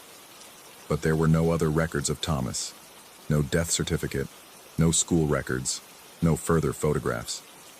It was as if he had simply vanished from existence after that summer, leaving behind only medical records and a single photograph as proof that he had ever lived at all. As I sat in the study that evening, staring at the photograph of the two boys, I became aware that the tapping had returned to the windows. But this time it was different, more insistent, more purposeful. The figure appeared at the study window, pressed against the glass with its pale hands spread flat against the surface. Up close, I could see the resemblance more clearly. The same dark hair, the same serious expression, the same eyes that seemed to hold decades of accumulated sadness. The figure's mouth moved soundlessly, forming words I couldn't hear but somehow understood. It was trying to tell me something, trying to communicate some urgent message that transcended the barrier between us. And as I stared into those hollow eyes, a memory began to surface. Not my own memory, but something deeper, something inherited. Uncle Robert's final journal entry, which I'd initially dismissed as the ravings of a man losing his grip on reality, suddenly made terrible sense. He's not trying to hurt me. He's trying to come home. But something went wrong all those years ago. Something that trapped him between the house and the woods. He's been waiting all this time for someone to remember, someone to understand. I think I'm starting to remember what really happened that summer, but I'm afraid to let myself believe it. Some things are better left buried. The figure at the window pressed closer, its breath fogging the glass, its eyes fixed on mine with desperate intensity. And in that moment, I understood with crystalline clarity that whatever had happened to Thomas in 1952, whatever tragedy had erased him from the family history, it had never truly ended. He had been trapped here for 70 years, limping through the woods, trying to find his way back to a home that no longer acknowledged his existence. But understanding brought no comfort, only a deeper terror. Because if Thomas had been trying to come home for all these decades, if he had been reaching out to Uncle Robert and now to me, then the real question wasn't what he wanted. It was what had prevented him from finding peace all these years. And as the figure began to tap against the window with increasing urgency, I realized that some answers are more terrifying than any question. The house around me seemed to shift and breathe, walls expanding and contracting like lungs, floorboards creaking out a rhythm that sounded almost like a heartbeat. The boundary between memory and reality, between past and present, was dissolving before my eyes. Thomas pressed his face against the glass, his mouth forming words that I finally, terrifyingly, began to understand. He wasn't trying to come home at all. He was trying to warn me not to stay, but as I backed away from the window, the photograph still clutched in my trembling hands, I realized it might already be too late. The house had claimed Uncle Robert, had held him here for decades while Thomas watched helplessly from the woods. And now it was reaching for me, drawing me deeper into its embrace with each passing hour. The tapping stopped. The figure at the window faded back into the darkness. And in the sudden silence, I heard something that chilled me to the bone. The sound of footsteps on the staircase, climbing slowly toward the second floor. Footsteps that belonged to someone who walked with a pronounced limp. Someone who had finally found his way inside.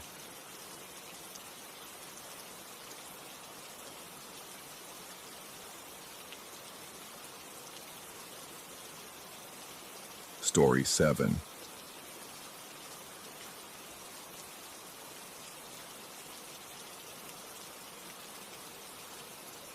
The apartment had been silent for hours, save for the methodical ticking of the grandfather clock in the hallway and the occasional groan of settling wood.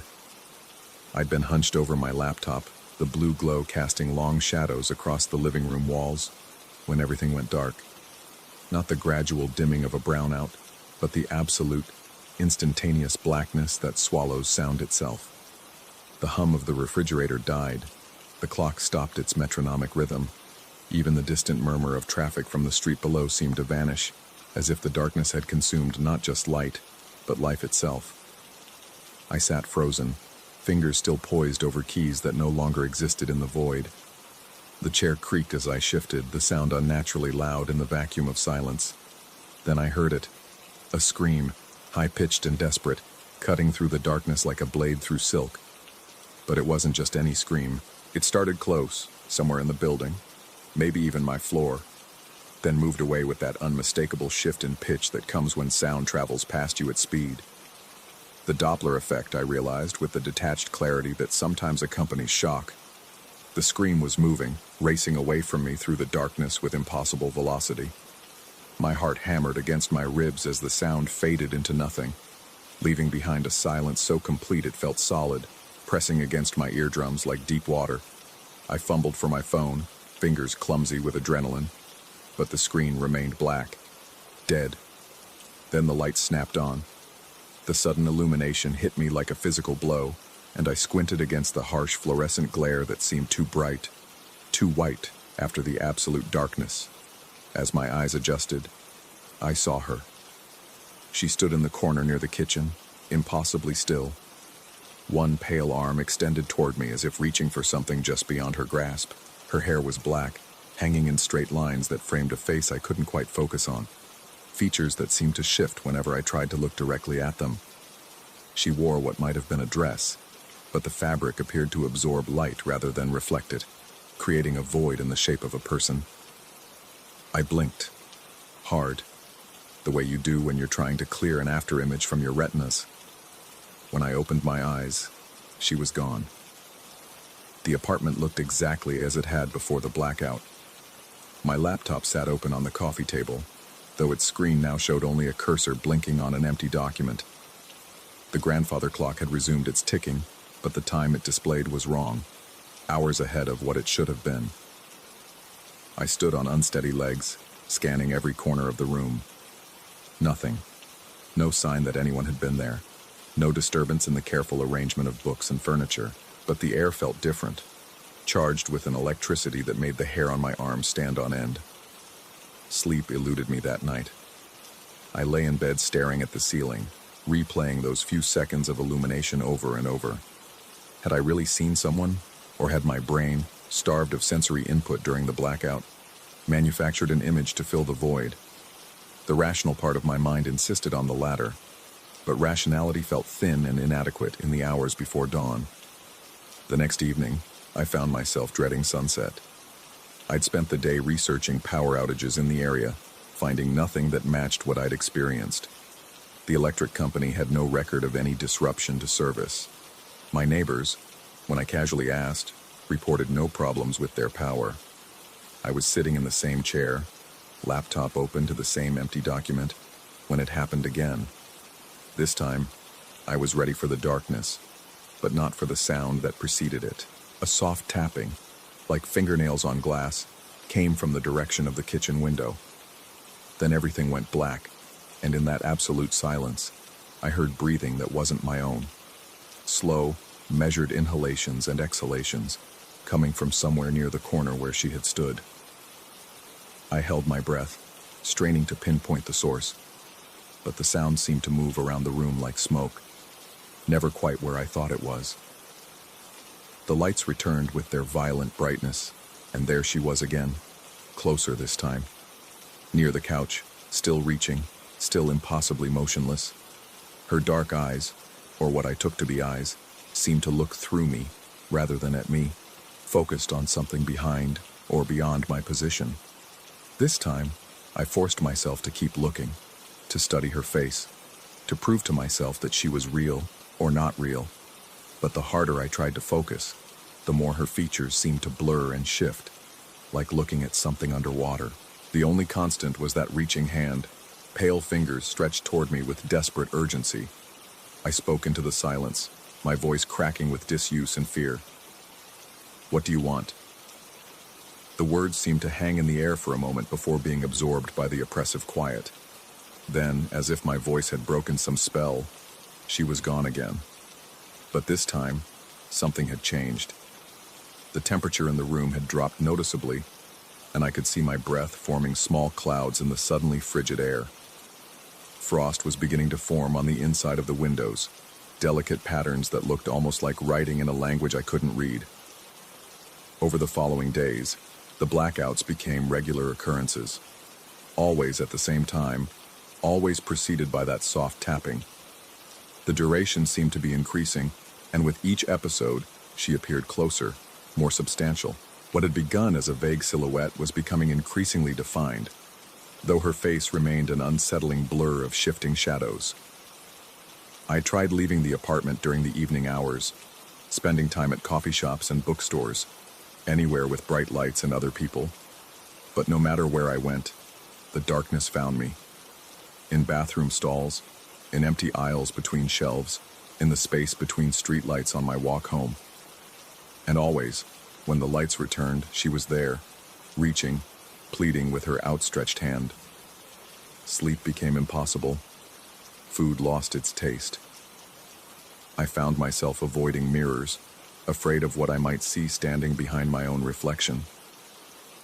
My work suffered as I spent my days researching phenomena that had no scientific explanation: shadow people, residual hauntings, psychotic episodes brought on by isolation and stress. Each theory felt both plausible and inadequate. The rational explanations couldn't account for the physical evidence: the frost on the windows, the stopped clocks, the way electronic devices failed during the blackouts.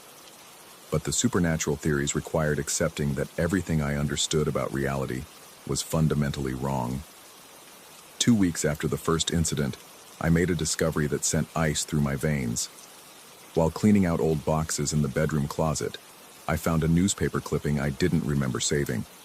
The headline read, "Local student missing after campus blackout." The accompanying photograph showed a young woman with dark hair and pale skin, features that, while blurry in the newsprint, seemed achingly familiar. According to the article, she had disappeared during a power outage at the university library. Security cameras showed her studying alone in the basement level when the lights went out. When emergency power restored illumination 20 minutes later, she was gone. Her belongings remained on the table, including an open book and a cup of coffee that was still warm. The article was dated 3 years ago, but the newspaper itself was yellowed and brittle, as if it had aged decades. More disturbing still, I had no memory of cutting it out or why I would have saved it. The name of the missing student had been carefully removed, leaving only jagged edges where scissors had cut through the paper. That night, I waited in the living room with every light in the apartment blazing. I had disconnected the main breaker, hoping to prevent another blackout, but as evening approached, I felt the familiar electrical charge building in the air. The tapping came earlier than usual, more insistent. Then, despite my precautions, darkness fell like a curtain. But this time I was determined to understand. Instead of sitting in terrified silence, I stood and moved toward where I knew she would appear. The cold was immediate and overwhelming, but I pressed forward, guided by some instinct I couldn't name. My breath came in visible puffs, and ice crystals began forming on my clothes. "I see you," I whispered into the void. "I know you're here." The breathing sound surrounded me now, and I realized with dawning horror that it was synchronized with my own. We were breathing together, in perfect rhythm, as if sharing the same lungs. The lights blazed on, and she was directly in front of me, close enough to touch. Her reaching hand was inches from my chest, and for the first time, I could see her face clearly. It was beautiful and terrible, with features that seemed familiar yet impossible to place. Her mouth moved silently, forming words I couldn't hear but somehow understood. "Help me," she was saying. "Help me come back." I reached out instinctively, and my fingers brushed against hers. The contact was like touching electricity and ice simultaneously. A shock that traveled up my arm and into my chest, where it settled like a weight around my heart. The moment our skin connected, images flooded my mind. I saw the library basement, saw her studying alone as the lights failed. But I also saw something else, a figure moving through the darkness toward her. Someone she trusted, someone she knew. The betrayal in her eyes as she realized what was happening. The desperate reach toward an emergency phone she would never reach. And I saw myself, standing in that basement 3 years ago, watching as the lights went out. When the vision ended, I was alone in my apartment again. But everything had changed. The frost on the windows had formed words. "Remember me." The newspaper clipping lay on the coffee table, but now the missing name was visible, written in condensation that couldn't possibly exist in the warm room. I staggered backward, my mind reeling with implications I didn't want to accept. The memories were returning now, unbidden and unwelcome. The opportunity, the moment of weakness, the careful disposal of evidence, the transfer to a new city, a new job, a new life built on the foundation of a secret I had buried so deep I had convinced myself it never happened. But she remembered. In whatever place between life and death she inhabited, she remembered everything. And she had found me. The next morning I woke to find muddy footprints leading from the front door to the corner where she always appeared. The prints were small, delicate, and they stopped abruptly at the wall, as if whoever made them had simply walked through solid matter. I followed the trail backward to my door, which was still locked from the inside. The prints led to the threshold but went no further, ending at the exact point where invitation would be required, where permission would need to be granted. That's when I understood the true horror of my situation. She wasn't just visiting during the blackouts. She was asking to come in. Each appearance, each reaching gesture, was a request for entry into the world of the living. And somehow, through guilt or recognition, or the inexorable pull of justice, I was weakening. The barriers between us were dissolving. Now as I sit here writing this account, I can feel the familiar electrical charge building in the air. The tapping has started at the window, more urgent than ever before.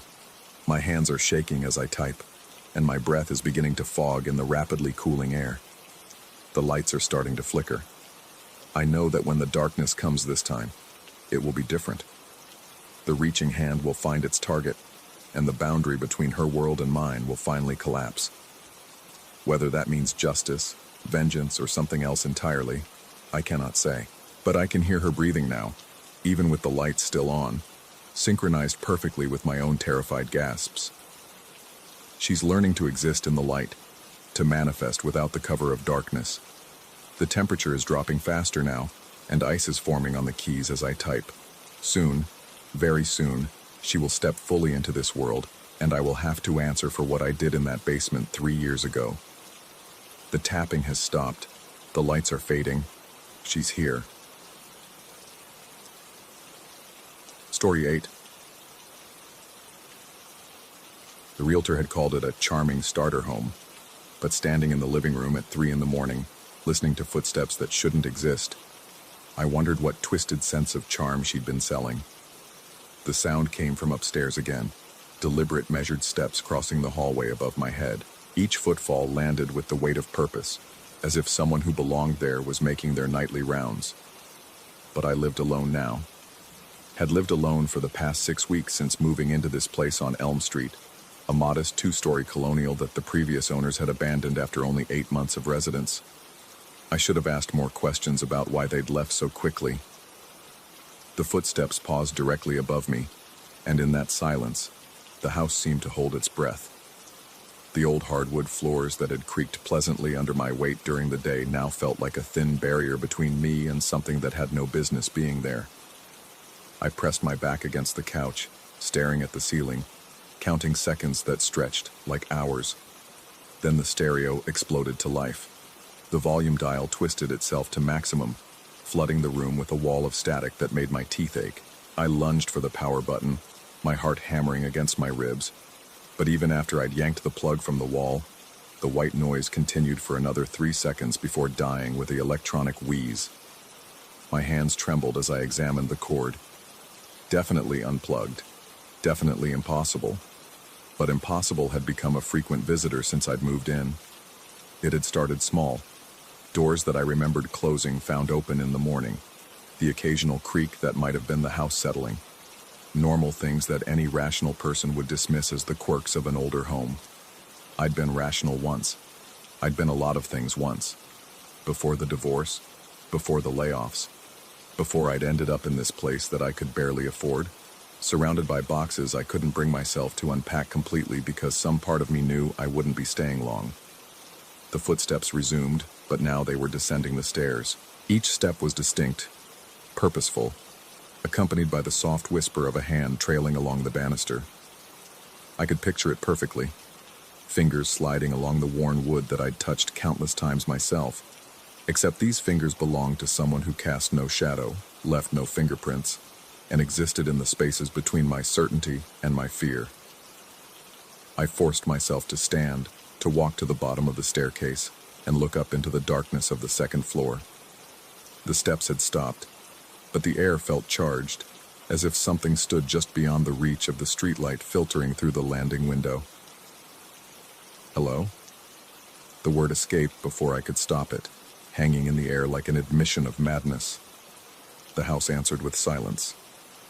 I climbed the stairs, my bare feet finding every creak that the phantom footsteps had somehow avoided. The hallway stretched before me, doors on either side leading to the spare room, the bathroom, and at the far end, the bedroom that had once been intended for a child. The previous owners had left behind a few items: a rocking chair in the spare room, some built-in shelves, and in that far bedroom, glow-in-the-dark stars still stuck to the ceiling in constellation patterns I didn't recognize. The door to that room stood slightly ajar, though I was certain I'd closed it before going downstairs. I'd made a point of closing it every night, not because of any logical reason, but because something about that room made my skin crawl. The way the shadows seemed deeper there, the way the air felt thicker, as if it held the memory of smaller lungs breathing it. I pushed the door open wider and immediately wished I hadn't. The alarm clock on the nightstand was ringing, not a gentle wake-up chime, but the harsh mechanical shrieking of an old-fashioned alarm clock, the kind with twin bells on top that hammered against each other with desperate urgency.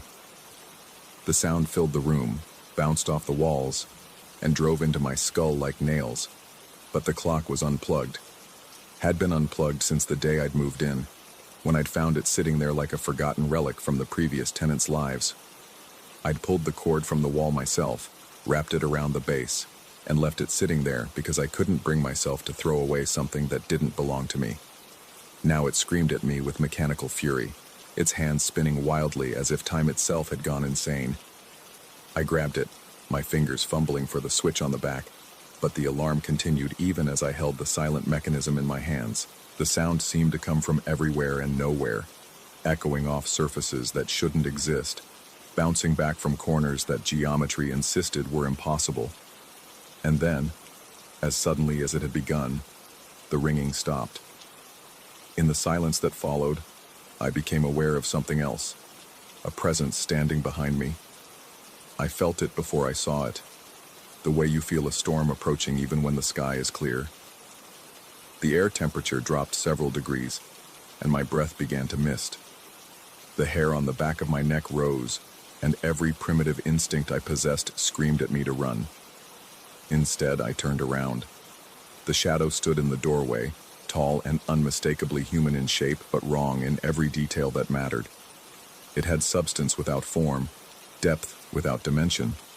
When it moved, and it was moving, shifting weight from one foot to the other in a mockery of casual observation, it didn't disturb the air around it. No displacement, no sound. Just the horrible certainty that something that shouldn't be there was watching me with interest I couldn't comprehend. We regarded each other across the small room, predator and prey, though I wasn't sure which was which.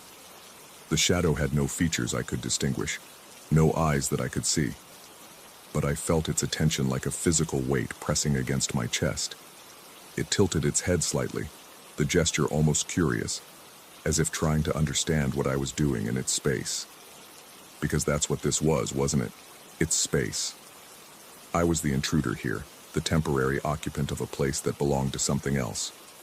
Something that had been here before the previous owners, before the owners before them, waiting with infinite patience for the right moment to make itself known.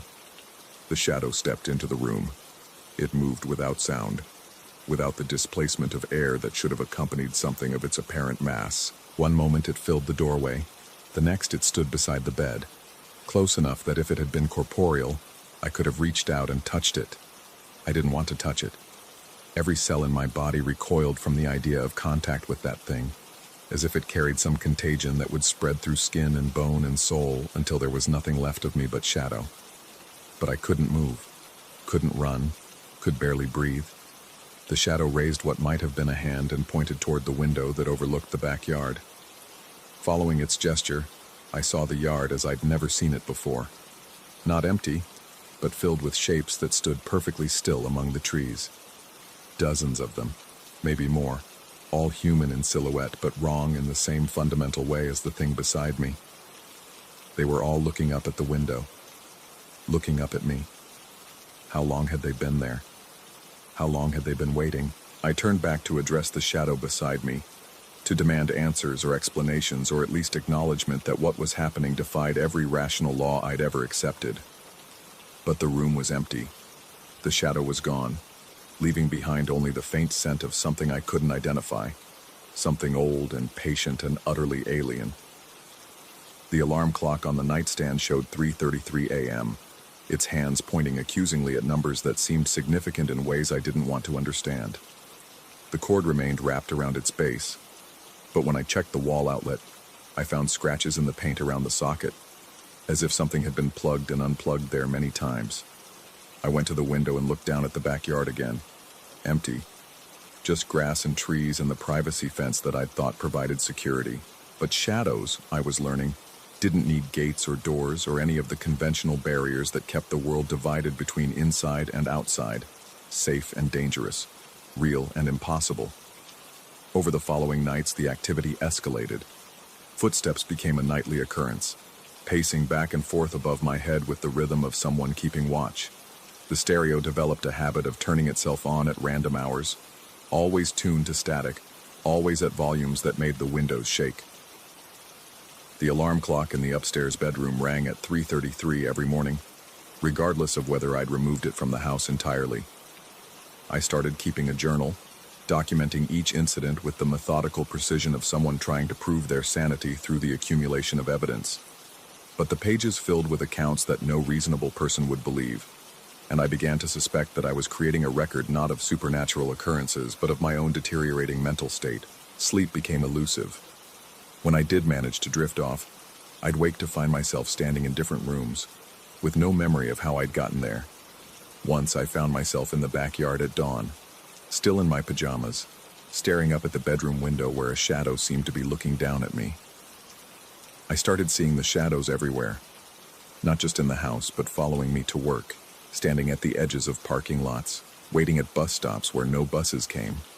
They never approached during daylight hours, but their presence was constant, patient, as if they knew something I didn't about the inevitable conclusion of our relationship. My coworkers began to comment on my appearance. I'd lost weight, they said. I looked tired. Was everything all right at home? How could I explain that home had become a battlefield where the laws of physics went to die? How could I tell them that I was living in a place where electronic devices obeyed rules I didn't understand, where my presence seemed to be tolerated rather than welcomed, where something ancient and patient was slowly making itself known? I researched the house's history, diving into property records and newspaper archives with the desperation of someone looking for rational explanations in an increasingly irrational world. The trail of owners stretched back decades, but the pattern was consistent: short-term occupancy, sudden departures, properties abandoned or sold far below market value. One family had lived there for only 3 months. Another had lasted 6 weeks. The longest previous occupancy had been 11 months, and that family had left so abruptly that they'd abandoned most of their possessions. I found a newspaper article from 1987 about a gas leak that had forced the evacuation of several houses on Elm Street. The report mentioned unexplained electrical disturbances and resident complaints of unusual phenomena in the days leading up to the leak. The gas company had found no mechanical cause for the leak, and the article noted that city inspectors had been unable to explain the electrical problems that had plagued the neighborhood for weeks. But there was something else in the article that made my blood run cold. In the background of a photograph showing evacuation efforts, I could see my house clearly. And there, standing in the upstairs window, the same window I'd been looking out of when I saw the shapes in the yard, was a dark silhouette that the camera had captured, but the photographer had apparently not noticed. The shadow had been there for at least 38 years, maybe longer. That night I sat in the living room with every light in the house blazing, waiting for 3:33 a.m. and whatever revelation it might bring. I'd decided that I needed to confront whatever was sharing my space, to demand answers, or at least understanding. The footsteps began at 3:15, right on schedule. But this time, they didn't stop at the usual patrol route. They came down the stairs, each step deliberate and unhurried, and crossed the living room floor toward where I sat frozen on the couch. I couldn't see anything. The room remained empty despite the sound of approaching footsteps, but I felt a presence settle into the chair across from me. The cushions compressed under invisible weight, and the air grew thick with the scent of something old and forgotten. We sat together in silence, the shadow and I, while the minutes ticked past on my watch. And gradually, As my terror gave way to a strange kind of acceptance, I began to understand what it wanted. It wasn't malevolent. It wasn't trying to harm me or drive me away. It was simply curious. After decades of brief human visitors who fled before any real communication could be established, it had found someone willing to stay long enough to listen. The alarm clock upstairs began its nightly shrieking, but this time I didn't flinch. The stereo joined in with its chorus of static, but the sound seemed almost conversational now, like white noise that carried meaning just beyond the edge of comprehension. And in that cacophony of impossible sounds, I heard something that might have been a voice. Not words exactly, but something that bypassed language entirely and spoke directly to the part of my mind that existed before reason, before logic, before the need to understand everything could be categorized and explained. It had been alone for so long. The house had been its prison and its sanctuary, its boundary and its identity. Previous owners had sensed its presence and fled, unable to accept the reality of something that existed in the spaces between their understanding and their fear. But I was different. I was desperate enough, broken enough, isolated enough to recognize a kindred spirit, even when it wore the shape of shadow and impossibility. As the sounds faded and the presence across from me began to withdraw, I understood that I had a choice. I could leave, as all the others had, carrying with me the memory of something that defied explanation. I could convince myself that stress and isolation had created phantoms where none existed, that rational explanations could be found for everything I'd experienced. Or I could stay. I could accept that the world was larger and stranger than I'd ever imagined, that some mysteries weren't meant to be solved, but simply acknowledged. I could choose companionship over comprehension, presence over proof. The shadow stood, and I felt rather than saw it move toward the stairs. But it paused at the bottom step and turned back toward me, and in that moment of attention, I felt something that might have been gratitude. I'm still here. It's been 3 months since that night, and the house has become something different. The footsteps still come, but they're companionable now, like having a roommate who keeps different hours. The stereo plays its static songs, but only when I'm feeling too alone, as if something understands the particular weight of silence. The alarm clock rings at 3:33, but it's become a comfort rather than a terror, a reminder that I'm not as isolated as I sometimes feel. My coworkers still comment on my appearance, but now they say I look better, healthier, more settled. They ask about my new place, and I tell them it's perfect, that I found exactly what I was looking for. And that's true even though what I was looking for wasn't what I thought I needed. Sometimes, late at night when the rest of the world is asleep, I sit in the living room and listen to the sounds of my housemate moving through the rooms above. Sometimes I catch glimpses of movement in my peripheral vision, or notice that a book has been moved to a different shelf, or find that someone has closed a window I'd left open. I've stopped trying to photograph or document these occurrences. Some experiences lose their meaning when subjected to proof, and I've learned that there are different kinds of truth than the ones that can be measured or verified. The neighbors think I'm the longest-term resident this house has ever had. They don't know that I'm not the only one living here, that I'm sharing the space with something that has been patient for longer than any human has the right to expect. But sometimes, when I'm working in the yard or checking the mail, I notice how they hurry past my house, how they don't quite look directly at the windows, how their children cross to the other side of the street when they ride their bikes past my front gate. And I wonder if they see the shadows too, if they sense the presence that I've learned to live with. I wonder if they know that the figure sometimes visible in the upstairs window isn't always me. I wonder if they understand that some houses choose their inhabitants as much as inhabitants choose their houses, and that sometimes the most important question isn't whether something is real, but whether you're brave enough to accept it either way. The alarm clock is ringing again. It's 3:33 a.m., and my housemate is making its rounds. Soon the stereo will join in with its nightly chorus, and I'll sit here listening to sounds that exist in the space between explanation and experience, between the possible and the impossible. And I'll be grateful for the company, even if I'm never entirely sure whether the shadows I'm living with are outside my mind or inside it. Because in the end, does it really matter? The footsteps have stopped directly above me, and I can feel attention focused down through the ceiling like a warm weight. Tomorrow, I'll find that the books on my shelf have been rearranged, or that a window I'd left closed has been opened to let in the morning air. Small gestures from a presence that has learned to be gentle with the human who finally chose to stay. I'm not afraid anymore. Haven't been for weeks now. Fear has been replaced by something stranger and more complex. An acceptance of mystery that feels like coming home. The stereo is starting to hum, preparing for its nightly performance.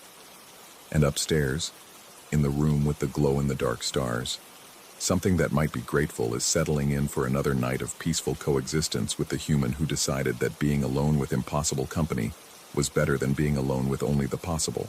The alarm clock's ringing grows louder, but it doesn't sound like a warning anymore. It sounds like a lullaby. Story 9. The radio crackled to life at 3:47 a.m., cutting through the stale coffee taste in my mouth and the oppressive silence of the patrol car. Another welfare check. Another suspected relapse. I'd been working these streets for 12 years, and the calls always came in the dead hours when the city's wounds festered in the darkness. The address led me to a run-down apartment complex on the east side, where the streetlights flickered like dying insects and shadows pooled in doorways like spilled ink. My partner had called in sick that night, the third time this month, leaving me to handle the call alone. The building superintendent met me at the entrance, his hands shaking as he fumbled with the keys. "Been hearing things all week," he muttered, not meeting my eyes. Laughing, always laughing. The other tenants, they're complaining, saying it keeps them up at night. The elevator wheezed and groaned as we climbed to the 4th floor. With each passing floor, the air seemed to grow thicker, pressing against my lungs like wet cotton. The fluorescent lights above us hummed with an electric intensity that made my teeth ache. By the time we reached the target apartment, I could hear it too. A low, rhythmic sound that might have been laughter or might have been something else entirely. The superintendent's master key turned with a grinding protest. The door swung open, revealing a slice of darkness that seemed to swallow the hallway's dim light. The smell hit me first. Copper and salt and something organic that made my stomach lurch. Then came the heat, rolling out of the apartment like breath from some massive hidden lung. He was sitting in the center of the living room when I found him, cross-legged on the bare hardwood floor, surrounded by what looked like medical gauze and dark stains that I tried not to examine too closely. His head was tilted back, eyes rolled toward the ceiling, and that grin, God, that grin stretched across his face like a wound. Sweat poured down his skin in rivulets, catching the light from my flashlight in ways that made him look almost luminous. "Sir?" My voice came out hoarser than intended. "Sir, I need you to respond." His head rolled toward me with a motion that seemed too fluid, too loose. The grin never wavered. His eyes, when they found mine, were completely black, pupils dilated so wide that no iris remained visible. In that darkness, I thought I saw movement, like something swimming just beneath the surface. The apartment around him told a story I couldn't quite piece together. Furniture pushed against the walls as if to create a perfect circle in the center of the room. The windows were covered with newspaper, layer upon layer, blocking out any hint of the world beyond. Symbols were scratched into the walls, not carved, but scraped with fingernails, based on the dried blood under each groove. They formed patterns that hurt to look at directly, geometric impossibilities that seemed to shift when I wasn't focusing on them. I called for backup, my radio producing only static in response. The superintendent had vanished sometime after opening the door, leaving me alone with the grinning man and the overwhelming sense that I was being watched by more than just his empty black eyes. "What's your name?" I tried again, taking a step closer despite every instinct screaming at me to retreat. His mouth opened, but instead of words, more laughter spilled out. That same rhythmic sound I'd heard through the door, but now I could feel it vibrating through the floorboards and up into my bones. The sound had weight to it, substance, as if it were a living thing crawling into my ears and nesting there. That's when I noticed the photographs. They covered the coffee table beside him, scattered like playing cards. Polaroids, dozens of them, all showing the same thing. Me, walking to my car, entering the police station, sitting in this very apartment building's parking lot just minutes ago. In some of the photos, there were shadows behind me that I didn't remember seeing, shapes that looked almost human but were somehow wrong, elongated and bent at impossible angles. My hand moved instinctively to my service weapon, but something stopped me. In the furthest corner of the room, barely visible in the shifting light of my flashlight, I saw it. A camera on a tripod, its lens pointing directly at where I stood. The red recording light blinked steadily, capturing everything. "You've been waiting for me," I said, and it wasn't a question. The grinning man's head bobbed in what might have been a nod. His lips moved, forming words without sound, and I found myself leaning closer to try to read them. That's when I realized the copper smell wasn't just blood. It was something else. Something that reminded me of pennies held too long in sweaty palms, of metal left to rust in damp basements. The scratches on the walls began to make sense as I stared at them. Not symbols at all, but letters. Letters repeated over and over in different configurations, spelling out words in a language I couldn't identify but somehow understood. They spoke of watching, of waiting, of transformation and revelation. They spoke of the thin places where reality grew soft and something else could push through. I backed toward the door, but my feet felt rooted to the spot. The grinning man's laughter grew louder, more insistent, and I realized that other voices had joined it. They came from the walls, from the ceiling, from the spaces between the floorboards. A chorus of amusement that seemed to find my fear endlessly entertaining. My radio buzzed suddenly, startling me. The voice that came through was mine. Unit 47 responding to welfare check. Everything appears normal. Subject is stable and cooperative. I never made that call. The grinning man's eyes rolled back to focus on me, and for the first time, his expression changed. The grin widened, stretching until it seemed to split his face in half. Behind his teeth, I saw not the pink of a human mouth but darkness, the same swimming, infinite darkness that had filled his eyes. "Time to go," he said, and his voice was exactly like mine. I stumbled backward, finally breaking whatever spell had held me in place. The hallway behind me stretched longer than it should have, the elevator seeming miles away. Behind me, the laughter followed, growing louder and more complex, as if an entire audience had gathered to watch my retreat. The elevator doors opened before I reached them, revealing the superintendent. He looked older than before, his hair whiter, his skin more lined. He smiled when he saw me, the same impossible grin I'd just left behind. "All finished with your visit?" he asked pleasantly. I pressed myself against the far wall of the elevator, watching the floor numbers descend. 3rd floor, 2nd, 1st. But the door didn't open when we reached the lobby. Instead, the elevator continued down, the display showing a symbol I didn't recognize. Then another, then a sequence of marks that hurt my eyes to follow. "Where are we going?" I managed to ask. The superintendent's grin never wavered. "Same place we always go." The elevator finally stopped with a grinding screech. The doors opened onto a vast underground space that couldn't possibly exist beneath the small apartment building. Rows upon rows of chairs faced a central stage, and in each chair sat a figure. Some were in police uniforms identical to mine. Others wore the clothes of paramedics, firefighters, social workers. All of them had the same black eyes, the same terrible grin. They began to applaud as I stepped out of the elevator, a sound like breaking glass that echoed off walls that seemed to stretch infinitely in all directions. On the stage, a figure stood behind a podium. As I watched, it reached up and pulled off its face like a mask, revealing the familiar features of the man from the apartment. "Welcome," it said in my voice, "to your performance review." I tried to run, but my legs wouldn't obey. Looking down, I saw that my feet were no longer touching the ground. I was floating, being pulled forward by invisible strings toward the stage where my doppelganger waited with patient amusement. That's when I woke up. Or at least, I think I did. I was in my patrol car, parked outside the apartment building. My radio was silent. The clock on the dashboard read 3:47 a.m. Through the windshield, I could see a figure in a 4th-floor window, barely visible behind layers of newspaper.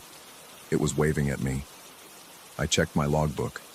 No calls had come in that night, no welfare check, no suspected relapse. According to every record I could find, I'd been parked outside this building for the past 4 hours, doing nothing but staring up at that window. But in my pocket, I found a Polaroid photograph. It showed me sleeping in my car, taken from somewhere high above. In the background, barely visible, were shapes that might have been clouds, or might have been something else entirely. Something watching, something waiting. I drive past that building every night now, and the figure is always there, waving from behind the newspaper-covered glass. Sometimes I think I can hear laughter drifting down from the 4th floor, the same rhythmic sound that seems to sync perfectly with my heartbeat. My partner has been calling in sick more frequently. Other officers on the force have begun avoiding me, though they can't seem to explain why. And every morning I find new photographs in my pockets. Images of places I don't remember visiting, moments I don't remember living. The grinning man is in all of them, standing just behind my shoulder, just outside my peripheral vision. I've started to wonder if that night ever really ended, or if I'm still sitting in that impossible theater beneath the city, watching my own performance from the audience while something else wears my face and walks my beat. The only thing I know for certain is that the laughter never stops. Even now, as I write this, I can hear it echoing through the walls of my apartment, through the spaces between thoughts, through the thin places where one reality bleeds into another. And sometimes, when I catch my reflection in unexpected mirrors, I see that I'm grinning too.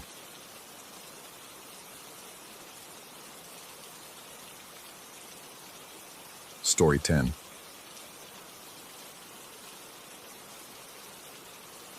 The wire shouldn't have been there. 3 days into our backcountry hydrology survey, knee-deep in stream measurements and soil samples, and there it was. A black electrical cable snaking through the underbrush like some technological parasite feeding on the wilderness. My cousin crouched beside it, his weathered fingers tracing its path through the moss and fallen leaves. "Power line," he muttered, though we both knew that made no sense. We were 40 miles from the nearest road, 70 from any settlement worth the name. The Forest Service maps showed nothing but unmarked wilderness stretching for days in every direction. The cable was modern, heavy-gauge wire with intact insulation that looked maybe a year old at most. It emerged from beneath a rotting log and disappeared into a thicket of serviceberry and wild rose, heading roughly northwest toward the ridgeline. Everything about it felt wrong. Not just its presence, but the way it seemed to hum with purpose even in this place forgotten by civilization. I suggested we ignore it, focus on our work. We had water samples to collect, flow rates to measure, a government contract to fulfill. But my cousin had that look he got sometimes, the same expression that had led us into trouble as kids. Curiosity mixed with something darker, more compulsive. "Won't take long," he said, shouldering his pack. "Just want to see where it goes." The rational part of my mind screamed warnings as we followed the wire deeper into the forest. Every step took us further from our planned route, further from the logical world of scientific methodology and documented phenomena. But there was something hypnotic about that black line cutting through the wilderness, something that demanded answers even as it promised none that would bring comfort. The cable led us uphill through stands of lodgepole pine so thick they blocked most of the afternoon sun. Shadows pooled in the spaces between trees, and more than once I caught movement in my peripheral vision, quick darting shapes that vanished when I turned to look. My cousin seemed oblivious, or maybe he was just better at ignoring the feeling that we were being observed by something that shouldn't exist in this empty place. After an hour of climbing, the wire led us into a clearing perhaps 30 feet across. The space felt unnatural, too perfectly circular, the grass too green and uniform. At the center sat the most impossible thing I had ever seen: a school desk. Not just any desk, but the kind I remembered from childhood. Brown laminate surface scarred with decades of pencil marks and carved initials, attached metal chair with that particular squeak of institutional furniture. It sat there in the middle of the wilderness like it had grown from the soil, completely out of place yet somehow rooted, permanent. The wire terminated at a standard electrical outlet mounted on the side of the desk. The outlet was live, A small red LED glowed steadily in the darkness of its metal housing. My cousin approached slowly, his footsteps muffled by the strange grass that seemed to absorb sound. "Jesus," he whispered, and the word hung in the air like a prayer in a language neither of us remembered how to speak. I wanted to leave. Every instinct screamed at me to turn around and walk away, to pretend we had never found this place. But my cousin was already circling the desk, examining it with the methodical attention he usually reserved for geological samples. He ran his fingers along the surface, noting the carved names and dates that should have meant something to someone, somewhere. The dates were wrong, all of them. Some reached back decades into the past, others stretched years into the future. My cousin called out names and dates as he found them, his voice growing smaller with each discovery. The carvings looked authentic, weathered by time and use, but they spoke of times that hadn't happened yet, or students who should have been adults by now. I pulled out my GPS unit, more from habit than any real hope of understanding. The screen flickered, showing our location as a blank space between established coordinates. According to the device, we were standing in the middle of empty wilderness, exactly where the map said we should be. But maps didn't account for school desks, powered by impossible wires in clearings that felt carved from reality itself. My cousin sat in the chair. I wanted to stop him, but the words died in my throat as he settled against the metal back with a sound like settling bones. He looked natural there, like he belonged, like the desk had been waiting specifically for him. The thought made my skin crawl. "Remember Mrs. Henderson's class?" he asked suddenly. "Third grade. You sat 2 rows behind me." I did remember, but not until he mentioned it. The memory felt rusty, unused, like something I had deliberately forgotten. Mrs. Henderson, with her chalk-dusty hands and patient smile, the way sunlight slanted through tall windows in the afternoon. The particular smell of old paper and floor wax that marked every school day. "We're not in school," I said, though my voice sounded uncertain even to me. My cousin opened the desk. The hinges moved silently, revealing an interior that should have been empty but wasn't. Inside lay a composition notebook, its marbled black and white cover familiar in a way that made my chest tight. He lifted it out carefully, as if it might dissolve at his touch. The first page was covered in handwriting I recognized as my own, though I had no memory of writing the words. Neat cursive lines describing our hydrology work, our camping locations, the exact route we had taken to reach this clearing. But the account was written in past tense, as if the events had already concluded, and it included details we hadn't shared with anyone. Private conversations, small moments of doubt and frustration that existed only between us. My cousin flipped through more pages. The handwriting changed, becoming his own, then mine again, then something else entirely. Lesson plans written in a flowing script that belonged to no teacher I remembered. Mathematical equations that hurt to look at directly. Drawings of the clearing made with careful precision, showing details that were accurate down to the specific arrangement of stones around the perimeter. The afternoon light was fading, though my watch insisted it was barely past 2 o'clock. Shadows stretched across the clearing in directions that didn't correspond to the sun's position, and the air had grown thick with the kind of humidity that comes before storms, though the sky remained perfectly clear. I suggested we leave. The words came out as barely a whisper, but my cousin heard them. He looked up from the notebook with an expression I had never seen before. Not quite confusion, not quite fear, but something that lived in the space between knowing and understanding. "We can't," he said simply. "Not yet." "Why not?" He gestured to the notebook, to pages filled with our own handwriting describing events that seemed to exist in some parallel timeline, where our scientific expedition had led us inevitably to this place. "We haven't finished the lesson." That was when I noticed the sounds. Not the absence of sound that characterizes deep wilderness, but the presence of something else entirely. Distant voices carrying conversations in words I almost understood.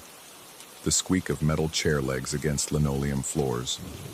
The scratch of pencils on paper, and the whispered sharing of secrets between students who should not exist. My cousin had returned to reading the notebook, his lips moving silently as he traced words with his finger. His face was changing, becoming younger somehow, taking on the soft uncertainty of childhood. When he looked up at me, his eyes held the wide expectancy of a student waiting for instruction. "Sir," he said, and the word hit me like cold water. "What's the assignment?" I backed away from the desk, my boots catching on the too perfect grass. The clearing felt smaller now, the trees pressing closer, and I realized with growing horror that I could no longer see the wire that had led us here. The black cable had vanished, leaving us stranded in this impossible place with no clear path back to the world we knew. My cousin remained seated, patient and attentive, while shadows moved between the trees at the clearing's edge.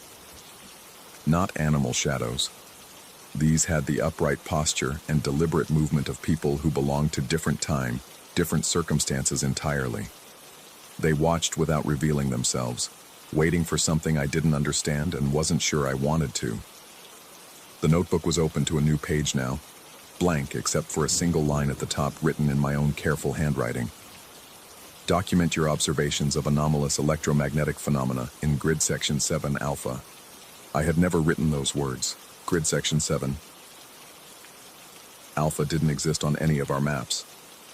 But as I stared at the page, more words began to appear beneath the first line, forming themselves in my familiar script as if guided by some invisible hand.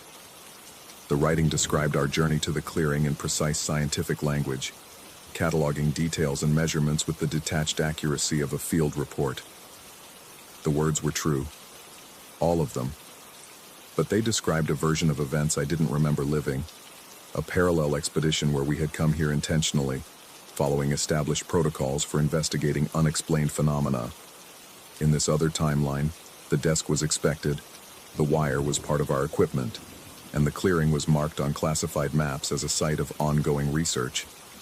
My cousin stood up from the chair, his movements slow and dreamlike. When he faced me, his expression had changed again, becoming older now, more serious. He looked like our grandfather had in old photographs, stern and purposeful, carrying responsibilities I couldn't begin to imagine. "The data needs to be recorded," he said in a voice that sounded like his own, but carried different weight, different authority. "That's why we're here." I wanted to argue, to insist that we were hydrologists on a routine survey, that none of this made sense, but the words wouldn't come. Instead, I found myself approaching the desk, drawn by the same compulsion that had led us to follow the wire in the first place. The notebook lay open, waiting, its pages filled with increasingly detailed accounts of our presence in this place that existed between what was real and what was possible. Darkness was falling now, though the clearing remained somehow illuminated by soft light that seemed to emanate from the grass itself. The shadows at the tree line had grown bolder, revealing glimpses of figures in familiar clothing, park service uniforms, research equipment, the casual gear of field scientists like ourselves. They moved with purpose but without urgency, as if they had all the time in the world to complete whatever work had brought them here. The notebook showed new entries appearing on each page. I turned, written in dozens of different hands, but all describing the same essential experience: the discovery of the wire, the journey to the clearing, the moment of recognition that some places exist outside the normal flow of time and circumstance. Each account was signed with names I didn't recognize, dates that spanned decades, but the details remained consistent across every entry. My cousin took the notebook from my hands gently, almost reverently. He found a blank page near the back and began to write, his movements precise and deliberate. I watched my name appear under his pen, along with the date and a brief description of our official reason for being in this area. Below that, he started documenting our discovery of the desk, using language that was both clinical and somehow reverent. As he wrote, I became aware that the sounds from the forest had changed. The whispered conversations had grown clearer, resolving into specific words and phrases that dealt with data collection, observation protocols, and the careful documentation of anomalous events. These were the voices of researchers like ourselves, scientists who had found their way to this clearing across different years, different decades, all drawn by the same impossible wire leading to the same inexplicable destination. The realization hit me with the force of physical impact. We weren't the first to discover this place. We weren't even the most recent. The desk, the notebook, the careful documentation, it was all part of an ongoing study that existed outside normal time, conducted by researchers who came here and found themselves unable to leave until they had completed their assigned observations. My cousin finished writing and looked up at me with eyes that seemed to hold decades of accumulated knowledge. He closed the notebook carefully and placed it back inside the desk, then stood and walked to the edge of the clearing. For a moment I thought he was going to leave, to find the path back to our normal timeline and our routine scientific work. Instead, he stopped at the tree line and began unpacking his equipment. His movements were methodical, practiced, as if he had performed this ritual many times before. He set up our instruments in a careful pattern around the clearing's perimeter, creating a monitoring station that looked professional and permanent. I found myself helping without conscious decision. My hands knew what to do, even though my mind recoiled from the implications. We established measurement points, calibrated sensors, and began recording data about electromagnetic fluctuations, gravitational anomalies, and temporal distortions that our equipment shouldn't have been sophisticated enough to detect. The work felt familiar, even comforting. Hours passed, or maybe minutes. Time moved differently here, flowing at variable speeds that corresponded to the intensity of our observations. The figures in the trees had emerged fully now, revealing themselves as researchers from different eras, all working on aspects of the same impossible project. Some wore clothing I recognized as contemporary, others dressed in styles that suggested different decades. They moved between monitoring stations positioned throughout the forest, collecting data with equipment that ranged from familiar modern instruments to devices I couldn't identify. All of them worked with the same focused intensity, the same dedication to documenting phenomena that existed beyond conventional understanding.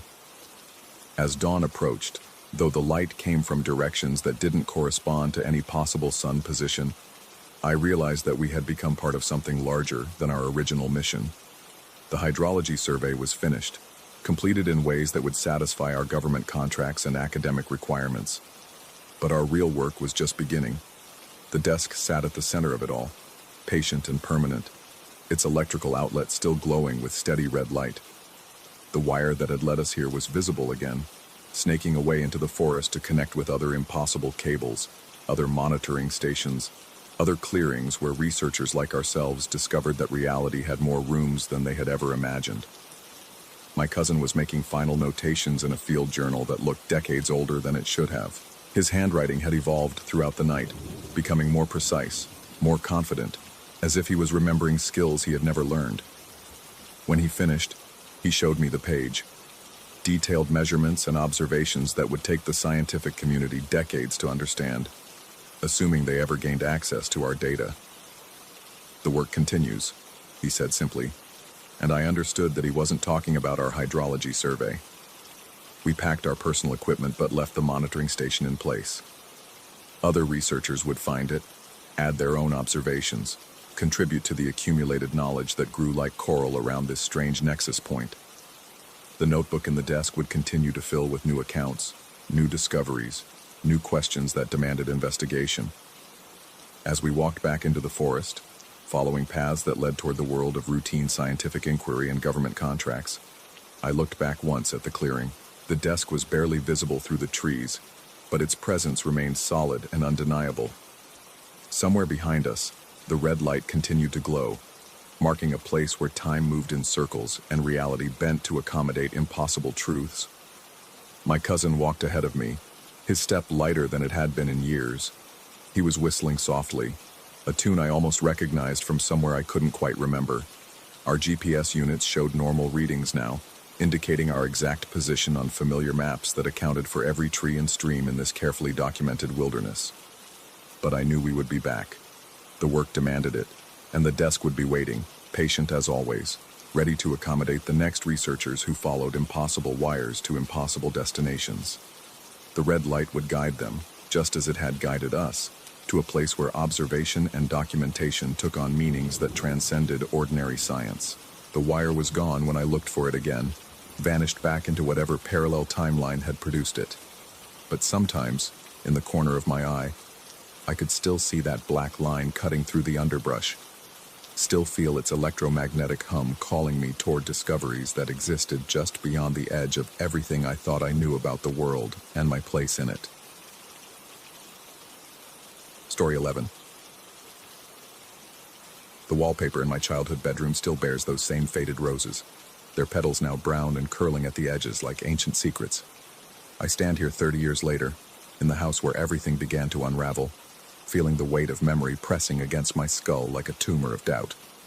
It was the summer I turned 8 that my grandfather came to stay with us. The old man had been living alone since my grandmother passed, and my mother insisted he shouldn't be isolated in that drafty farmhouse 20 miles outside town.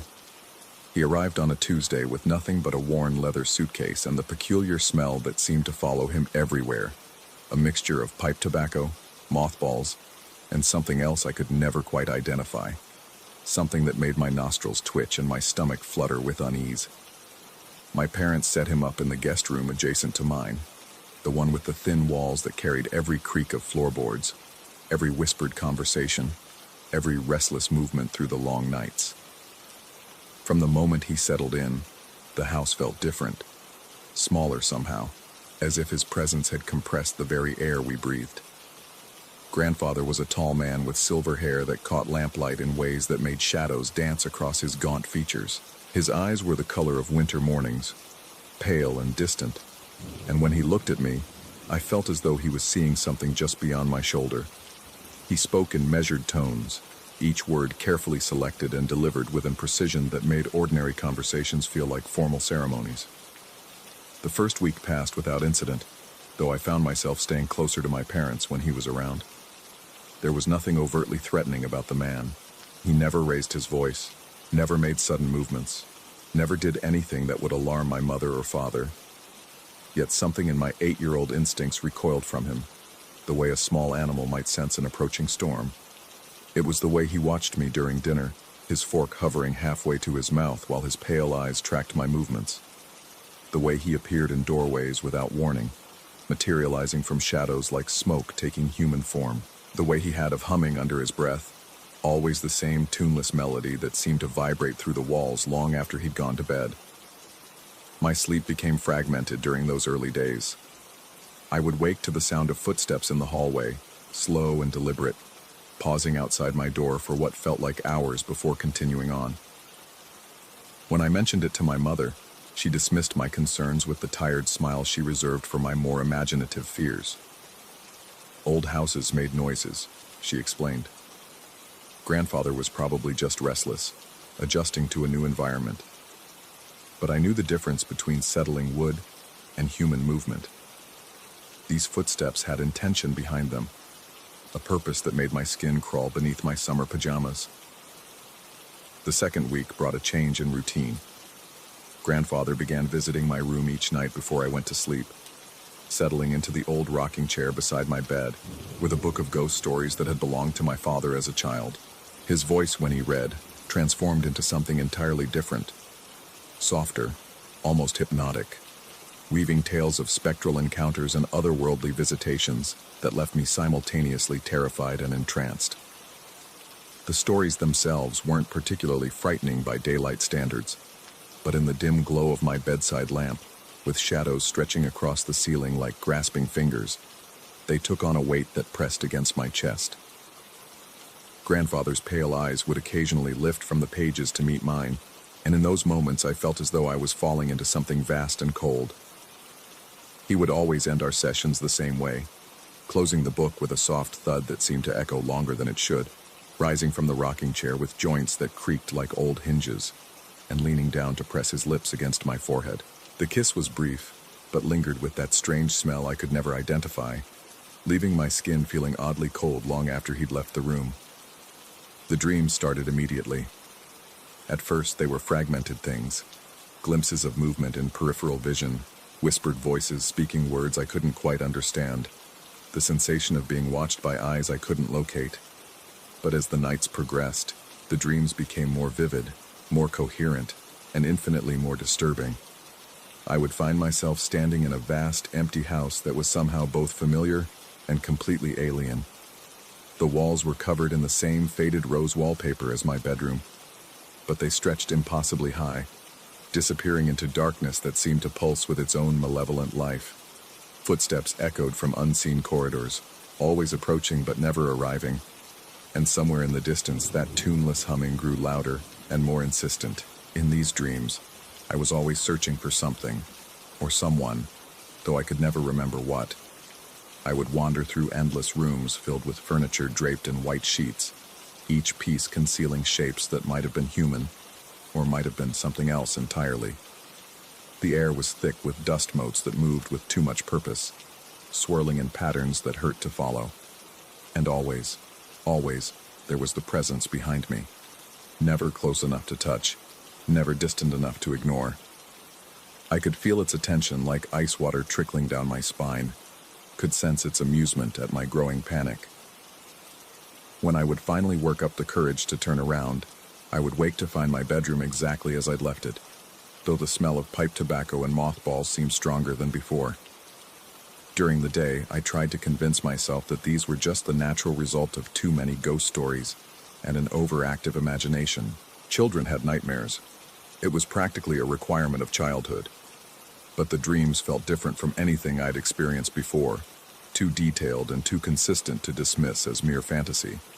And they were changing me. I began to notice things that hadn't bothered me before. The way light fell differently in corners where grandfather had recently stood. How conversations seemed to echo strangely when he was part of them. The fact that mirrors reflected his image with just a moment's delay, as if his presence had to catch up with itself. My appetite disappeared, and dark circles formed beneath my eyes like bruises. My mother attributed this to the summer heat and made concerned noises about getting more vitamins into my diet, but I could see the worry growing behind her cheerful facade. My father worked longer hours, claiming increased responsibilities at the office, though I suspected he was simply avoiding whatever was happening in our house, because something was happening. The very foundation of our normal life was shifting, though I lacked the vocabulary to express what I was experiencing. Reality had developed soft edges, places where the expected gave way to something altogether more unsettling. It was on the 15th night of grandfather's stay that everything reached its crescendo. I had gone to bed early, claiming exhaustion, though sleep felt like the last thing my jangling nerves could accommodate. The house had settled into its evening rhythms, dishes clattering in the kitchen as my mother cleaned up from dinner, the distant murmur of the television from the living room where my father watched his nightly news programs. Grandfather's footsteps approached my room with their familiar deliberate cadence, and I closed my eyes, feigning sleep in the hope that he might skip our usual ritual. But the footsteps stopped outside my door, and I heard the soft creak of hinges as he entered. The rocking chair groaned under his weight, and I listened as he opened his book of ghost stories. But instead of reading aloud, he simply sat there in silence, and I could feel his pale eyes boring into me with an intensity that made my skin crawl. Minutes passed, or perhaps hours, and still he didn't speak, didn't move, didn't even seem to breathe. Finally, unable to maintain the pretense any longer, I opened my eyes. He was watching me with an expression I had never seen before, something that might have been satisfaction mixed with anticipation. The book lay closed in his lap, and his hands were folded over it with the careful precision of someone who had been waiting for exactly this moment. His voice, when he finally spoke, was different, older somehow, as if it was coming from a great distance. He told me that he had something special to share with me, something that would help me understand the stories he'd been reading. His pale eyes never blinked as he spoke, and that strange smell seemed to intensify, filling my nostrils with its cloying sweetness. He rose from the rocking chair and approached my bed with movements that seemed to flow rather than step. The shadows in the room deepened, and I realized that the light from my bedside lamp was growing dimmer, as if something was slowly draining its power. When he leaned down to give me his customary goodnight kiss, his face seemed to change in the failing light, features shifting in ways that made my vision blur and my head swim. His lips, when they touched my forehead, were cold as winter morning and lingered far longer than usual. I felt something pass between us in that moment, not words or breath, but something deeper and more fundamental. Then the light went out completely, and I was alone in perfect darkness. When I woke the next morning, sunshine was streaming through my bedroom windows with an intensity that made me squint and shield my eyes. My mother was shaking my shoulder gently, her face creased with concern. She had been trying to wake me for over an hour, she explained, and had begun to worry that I was ill. Grandfather was nowhere to be seen. My mother's explanation came in careful, measured tones that suggested she had been preparing her words for some time. Grandfather had suffered some kind of episode during the night. Not a heart attack exactly, but something that had required immediate medical attention. He had been taken to the hospital in the early hours of the morning, and the doctors weren't sure when he might be able to return. The guest room next to mine stood empty, its bed neatly made and all traces of his occupation removed. The rocking chair had been returned to its usual position by the window, and the book of ghost stories was nowhere to be found. It was as if he had never been there at all, except for that lingering smell that seemed to have seeped into the very walls. But here is where memory becomes unreliable, where the solid ground of recollection gives way to something far more treacherous. Because I remember my mother telling me about the hospital. I remember the careful way she avoided my eyes when she spoke, the nervous gesture of tucking her hair behind her ear that she always made when she was lying. I remember asking when we could visit him, and the long pause before she told me that wouldn't be possible just yet. But I also remember other things. Things that don't align with that official version of events. I remember hearing my parents arguing in hushed tones late that night, their voices carrying through the thin walls with an urgency that spoke of crisis. I remember my father making phone calls at odd hours, his voice strained and uncertain as he spoke to people whose names I didn't recognize. I remember the way both of them began to watch me with a new kind of attention, as if they were waiting for something to happen. Most of all, I remember the dreams that continued long after grandfather's room stood empty. The vast house with its impossible dimensions was still there when I closed my eyes, still filled with those white-draped shapes and that persistent humming. But now there were new elements. Doors that opened onto starless voids, mirrors that reflected rooms I had never seen, and always, the sensation of being followed by something that had once been human, but was no longer quite the same. The footsteps in the hallway didn't stop either. If anything, they became more frequent, more insistent, accompanied now by that tuneless humming that seemed to vibrate through my bones. My parents, when I mentioned these disturbances, exchanged glances that spoke of shared knowledge they weren't prepared to discuss. Sleep became a battlefield where I fought nightly against visions that felt more real than my waking hours. I would find myself standing in places I had never been, having conversations with people whose faces I couldn't quite see, experiencing events that left me exhausted and confused when I finally struggled back to consciousness. And through it all, there was the growing certainty that something fundamental had changed during that last night with grandfather, something that couldn't be undone or explained away. The official story, when it finally emerged weeks later, was that grandfather had simply decided to return to his own home. The episode my mother had mentioned turned out to be nothing more serious than fatigue and disorientation, perfectly understandable for a man of his age adjusting to new surroundings. He had recovered quickly and felt more comfortable in familiar environment. But I knew better. I had felt that kiss, cold and lingering, and I had seen the way the shadows moved when he approached my bed. I had experienced the weight of his attention and the strange transformation that had occurred in the failing light of my bedroom lamp. Whatever had happened that night, it wasn't something that could be dismissed with rational explanations and comforting lies. Years passed, and the dreams gradually faded to the point where I could almost convince myself they had been nothing more than the product of an overwrought imagination. I grew up, moved away, built a life that had no room for childhood terrors and unexplained phenomena. But I never forgot that smell. Pipe tobacco and mothballs and something else. Something that made my stomach turn and my skin crawl with remembered dread. And now, standing in this empty house where it all began, I can smell it again. The real estate agent who brought me here claims the house has been vacant for months, but the air is thick with that familiar odor, and I can hear something moving in the rooms above. Slow, deliberate footsteps that pause outside closed doors as if listening for something.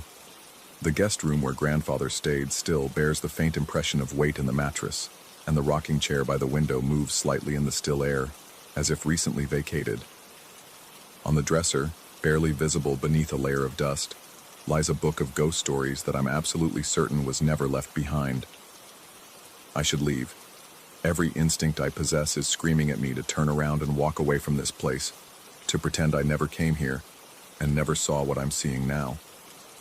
But I can't seem to make my feet cooperate, can't seem to break the spell that holds me rooted to the spot where I first learned that some kisses leave marks that never fade. Because I'm beginning to understand that what happened all those years ago wasn't an ending, it was a beginning. And whatever began in that small boy's bedroom on a summer night when the shadows grew too deep and the light failed at exactly the wrong moment is still continuing, still unfolding, still waiting for its proper conclusion. The footsteps above have stopped now, and I can feel that familiar attention settling over me like a heavy blanket. Somewhere in the distance, almost too faint to hear, someone is humming a tuneless melody that makes my bones ache with recognition. I'm not 8 years old anymore, but standing here in this empty house, surrounded by the ghosts of memory and possibility, I feel just as small and vulnerable as I did on that last night when everything changed. And I'm finally beginning to understand that some doors, once opened, can never truly be closed again. Story 12. The first time it happened, I convinced myself it was grief playing tricks on my nervous system. Standing beside the freshly turned earth where we'd laid Nana to rest just hours before, my hands suddenly erupted in warmth. Not the surface heat of sun-baked skin or the sting of touching something hot, but a deep, penetrating warmth that seemed to flow from my bones outward. The sensation wrapped around my fingers like invisible gloves, gentle and familiar, exactly the way Nana's weathered hands had felt when she'd hold mine during those long afternoons on her porch. The cemetery stretched endlessly in both directions, a rolling landscape of weathered headstones and carefully maintained grass. October wind whispered through the bare branches overhead, carrying the earthy scent of decomposing leaves and something else. Something sweet and floral that reminded me of the lavender sachets Nana kept in her dresser drawers. My black suit felt too tight, the fabric scratching against my neck as I stood there alone, everyone else having returned to their cars after the service. I flexed my fingers experimentally, watching them move in the late afternoon light. The warmth pulsed gently, rhythmic like a heartbeat, and for one impossible moment I could swear I felt pressure there. Not painful, but comforting, like someone was actually holding my hands. The rational part of my mind kicked in immediately. Stress reaction, psychosomatic response to trauma. I'd read about this kind of thing in the medical journals I reviewed for work. People experiencing phantom sensations after losing loved ones, the brain's desperate attempt to process grief through familiar physical memories. Nothing supernatural about it. By the time I reached my car, the sensation had faded completely. 3 days later, it happened again. I was sorting through Nana's belongings in her house, a task I'd been dreading since the funeral. The place still smelled like her, that distinctive mixture of vanilla candles, old books, and the faint medicinal scent of the arthritis cream she'd rubbed on her joints every morning. Her insurance agent had been calling constantly about clearing out the property, and I'd finally forced myself to begin the process. I'd been going through her jewelry box, finding mostly costume pieces and a few items with sentimental value, when I picked up her wedding ring. The simple gold band felt heavier than it should have in my palm, and suddenly the warmth returned to my hands with startling intensity. This time it wasn't just gentle, it was urgent, almost insistent, as if someone was squeezing my fingers in warning. The ring slipped from my grasp and rolled across the hardwood floor, coming to rest beneath her antique vanity. As I knelt to retrieve it, the warmth vanished as abruptly as it had arrived, leaving my hands cold and slightly numb. I sat back on my heels, staring at the ring. The rational explanations were getting harder to accept. Stress doesn't typically manifest in such specific, repeatable patterns, and the timing felt too deliberate, too connected to moments when I was handling Nana's most personal possessions. That night, I found myself researching phantom touch experiences online. diving deep into medical literature and psychological studies. Most sources attributed the phenomenon to grief-induced hallucinations or neurological misfiring caused by trauma. Some discussed how the brain could recreate familiar sensations as a coping mechanism, essentially replaying comforting memories through false sensory input. But none of the clinical descriptions matched what I was experiencing. This didn't feel like a memory or a trick of my nervous system. It felt external, intentional, like genuine communication. I closed my laptop and tried to sleep, but every time I started to drift off, I could feel that gentle pressure returning to my hands, softer now, almost apologetic, as if she knew I was struggling to understand. The pattern continued over the following weeks, becoming more frequent and more specific. The warmth would appear whenever I encountered certain objects in her house, her favorite teacup, the Afghan she'd been knitting when she passed, the leather-bound photo albums filled with pictures of our family. Each time the sensation felt slightly different, sometimes gentle and reassuring, other times urgent and demanding attention. I started keeping a log, documenting when and where each episode occurred, looking for patterns that might explain what was happening to me. The data revealed something unsettling. The warmth only appeared when I was alone with items that had been particularly meaningful to Nana. Never when others were present, never with random objects, and never outside her house. By the third week, I'd begun to suspect I was losing my mind. The breakthrough came when I was going through her desk, searching for important documents the lawyer needed. Hidden in the back of the bottom drawer, I found a manila envelope marked with my name in Nana's distinctive handwriting. Inside were several photographs I'd never seen before. Pictures of me as a young boy, maybe 7 or 8 years old, sitting beside a woman I didn't recognize. The woman was elderly, with kind eyes and silver hair pulled back in a neat bun. She was holding my hand in the photograph, and something about her expression seemed familiar, though I couldn't place where I might have known her. The moment I touched the photographs, the warmth in my hands became so intense it was almost painful. But this time, something else happened. Images flashed through my mind, brief, vivid scenes that felt like memories, but couldn't be mine. A kitchen I'd never seen, filled with the smell of baking bread. A woman's voice singing lullabies in a language I didn't understand. The feeling of small hands being guided to knead dough on a floured countertop. I dropped the photographs and stumbled backward, my heart racing. The warmth disappeared instantly, leaving me feeling strangely hollow, like something essential had been abruptly taken away. That evening I called my father and asked him about the pictures. There was a long pause on the other end of the line before he spoke, his voice careful and measured. He told me about his mother's mother, my great-grandmother, who had lived with our family for a few years when I was very young. She'd helped care for me while my parents worked, spending her days teaching me to cook and telling me stories from the old country. She died when I was 8, he said. The trauma of losing her had been so severe that I'd blocked out most of my memories of her. The family had decided it was better not to force me to remember, hoping the grief would fade naturally with time. But looking at the photographs, I could feel those lost memories trying to surface, like objects floating up from the bottom of a deep lake. The woman in the pictures wasn't a stranger. She was the source of my earliest, most comforting associations with being cared for and loved. The implications were staggering. If these episodes weren't related to Nana at all, but to some deeper, forgotten connection with another woman who had loved me. I spent the next several days in Nana's house, surrounded by her belongings, trying to understand what was happening to me. The warmth continued to appear, but now I paid closer attention to its nuances.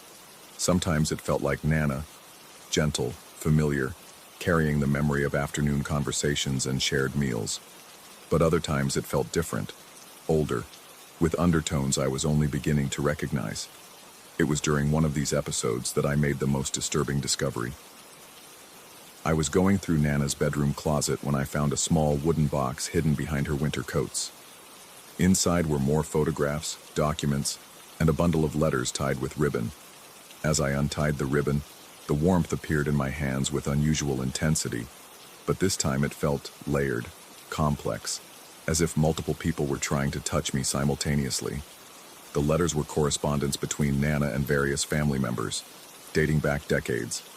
Most discussed mundane family matters, But one letter caught my attention. A conversation between Nana and my father about my great-grandmother's final days. The letter revealed something my father had never told me. My great-grandmother had died in this very house, in the bedroom where I was now standing. Nana had been caring for her mother during those final months, and according to the letter, the elderly woman had become obsessed with the idea that she needed to find a way to continue watching over me after she was gone. She'd spoken constantly about feeling responsible for my well-being, about promises she'd made to my parents to keep me safe. The letter described how, in her final weeks, my great-grandmother had claimed she could feel some kind of connection to me even when we were apart, as if an invisible thread linked us together. The family had attributed this to confusion brought on by medication and illness, but now I wondered if there had been something more to her claims. As I read, the warmth in my hands began to shift and change, becoming more complex, more layered. I could sense multiple presences there. Nana's familiar touch, but also something else, something older and more intense. The sensation was overwhelming, like being embraced by invisible arms that held generations of love and worry and desperate need to protect. The room grew cold around me despite the warmth in my hands, and I became aware of a presence watching me from somewhere beyond my peripheral vision. Not threatening, but intense, as if someone was studying me with fierce concentration. The air felt thick, charged with energy that made the hair on my arms stand up. I set the letters aside and looked around the room, searching for the source of the sensation. Everything appeared normal. The same furniture, the same faded wallpaper, the same afternoon light filtering through the curtains. But something had changed in the atmosphere, something fundamental that I couldn't quite identify. That's when I noticed the temperature differential. While my hands blazed with warmth, the rest of the room had become noticeably cold. Not winter cold, but the kind of chill that seems to come from inside your bones, as if the warmth in my hands was drawing heat from everything else around me. The contrast was becoming more pronounced with each passing moment, and I realized with growing unease that this physical impossibility couldn't be explained by any rational means. I tried to pull my hands apart, to break whatever connection was causing the warmth, but found I couldn't move them. Not because they were restrained, but because moving them felt wrong, like interrupting something crucial that needed to continue. The warmth pulsed with increasing urgency, and with it came a growing sense that someone was trying to communicate something vital, something I wasn't yet understanding. The presence in the room grew stronger, more insistent. I could feel attention focused on me with laser-like intensity, as if invisible eyes were studying every detail of my face, my posture, my reactions. The sensation was simultaneously comforting and deeply unsettling, like being loved so fiercely that it bordered on possession. Images began flashing through my mind again, clearer this time. I saw myself as a child, but from an external perspective, as if someone else was watching me play, eat, sleep. I saw moments of danger I barely remembered, nearly falling downstairs, reaching toward a hot stove, wandering too close to a busy street. In each scene, I was guided away from harm by hands I couldn't see, protected by someone who was always watching, always vigilant. The realization hit me like a physical blow. I had never been alone. Not during childhood, not during the difficult years of adolescence, not during any of the challenging moments of my adult life. Someone had been there, invisible but present, guiding me away from harm, offering comfort in moments of distress. The warmth in my hands wasn't random, it was a sign, a signal that this protection was still active, still working. But protection from what? The question had barely formed in my mind when the warmth in my hands suddenly shifted, becoming urgent, almost frantic. The temperature in the room plummeted even further, and I became aware of a new presence, something that felt fundamentally different from the loving attention I'd been sensing. This was cold, hungry, searching. It moved through the house like smoke, probing, testing, looking for something specific, looking for me. The warm presence in my hands responded immediately, becoming defensive, wrapping around me like an invisible shield. I could feel the conflict between these two forces, one trying to reach me, the other working desperately to keep it away. The battle was silent but intense, fought with energies I couldn't see but somehow felt with every nerve in my body. My hands began to burn with heat so intense it was almost painful, but I found I still couldn't move them. The warmth was no longer just comfort. It was armor, protection against something that wanted to touch me in ways that would not be gentle or loving. Through the window, I could see the sun beginning to set, casting long shadows across the bedroom floor. But the shadows seemed wrong, too dark, moving in ways that didn't match the shifting light. One shadow in particular caught my attention. It seemed to be reaching toward me across the floor, stretching longer than any normal shadow should be able to extend. The protective warmth in my hands pulsed frantically, and suddenly I understood. Whatever had been watching over me wasn't trying to comfort me now. It was trying to warn me. The coldness in the room, the searching presence, the shadow reaching across the floor. Something else had found me here. Something that had been looking for me for a very long time. And the woman who had promised to protect me, who had maintained her vigil even after death, was running out of strength to keep it away. The shadow touched my foot, and immediately I felt a different kind of cold. Not the absence of warmth, but the active presence of something that consumed heat, that fed on the energy of living things. It began to climb my leg, bringing with it a hunger so vast and patient that I could barely comprehend it. The warmth in my hands flared one final time, burning so hot I thought my skin might blister, and then began to fade. Not gradually, but quickly, as if whatever force had been sustaining it was being drained away. I could feel the protective presence weakening, its attention scattered, its ability to maintain the shield around me failing. As the last of the warmth disappeared from my hands, the cold presence reached my chest, and I finally understood what it wanted. Not to harm me, that would be too simple. It wanted to replace what I was losing, to become the new constant presence in my life, to be the one watching, guiding, touching me with invisible hands. But its version of protection would not be gentle or loving. It would be possessive, controlling, hungry for the warmth it could steal from my living flesh. In the growing darkness of the bedroom, I felt the last traces of my great-grandmother's presence fade away completely. Her strength finally exhausted by decades of vigilant protection. The battle was over, and I was alone with whatever had been hunting me all these years, waiting for the moment when my guardian strength would finally fail. The cold presence settled around me like a blanket, and new hands that felt nothing like the loving touch I'd grown accustomed to, began to wrap around my fingers. They were just as warm as Nana's had been, just as gentle, just as impossible to resist.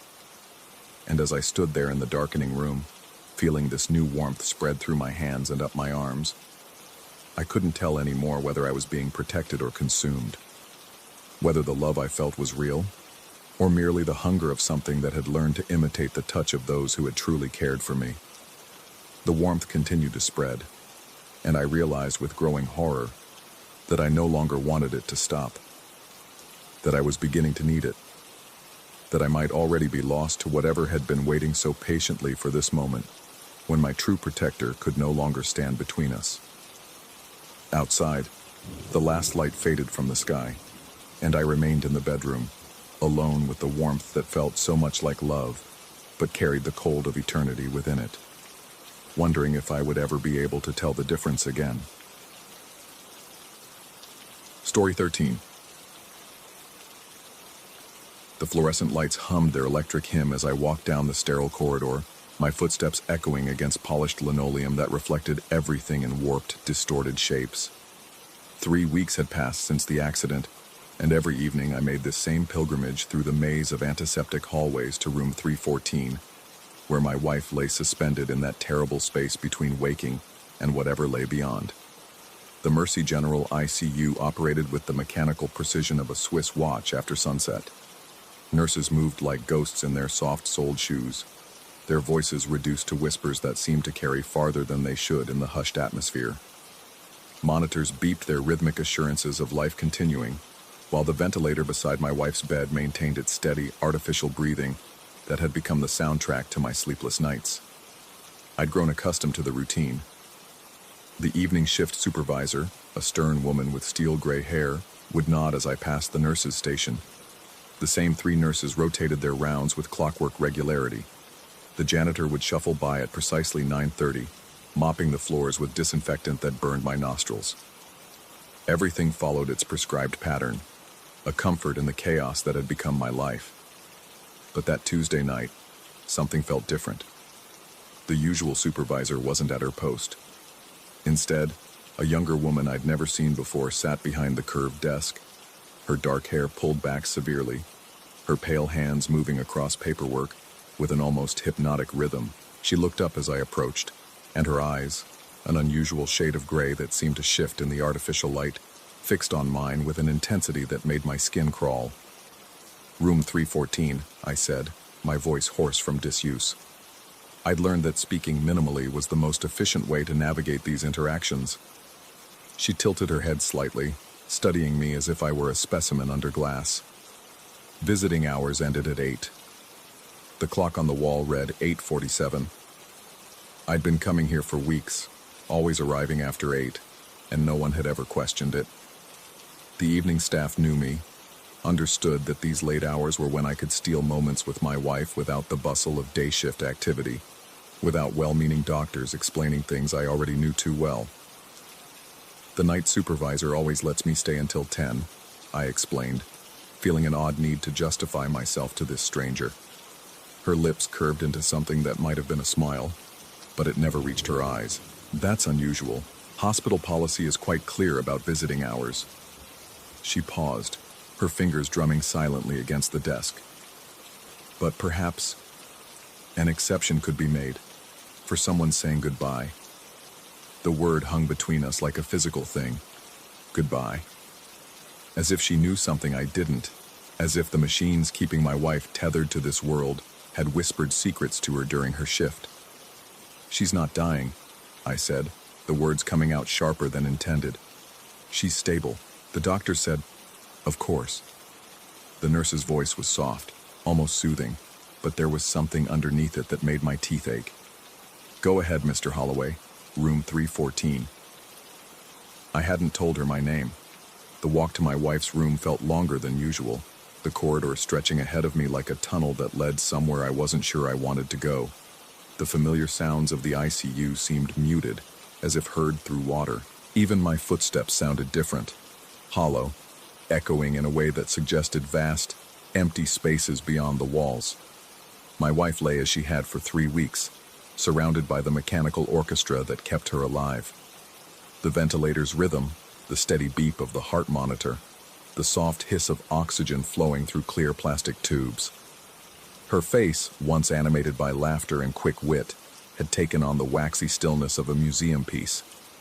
The swelling from the accident had gone down, revealing features that were familiar yet somehow foreign, as if sleep had transformed her into a distant cousin of herself.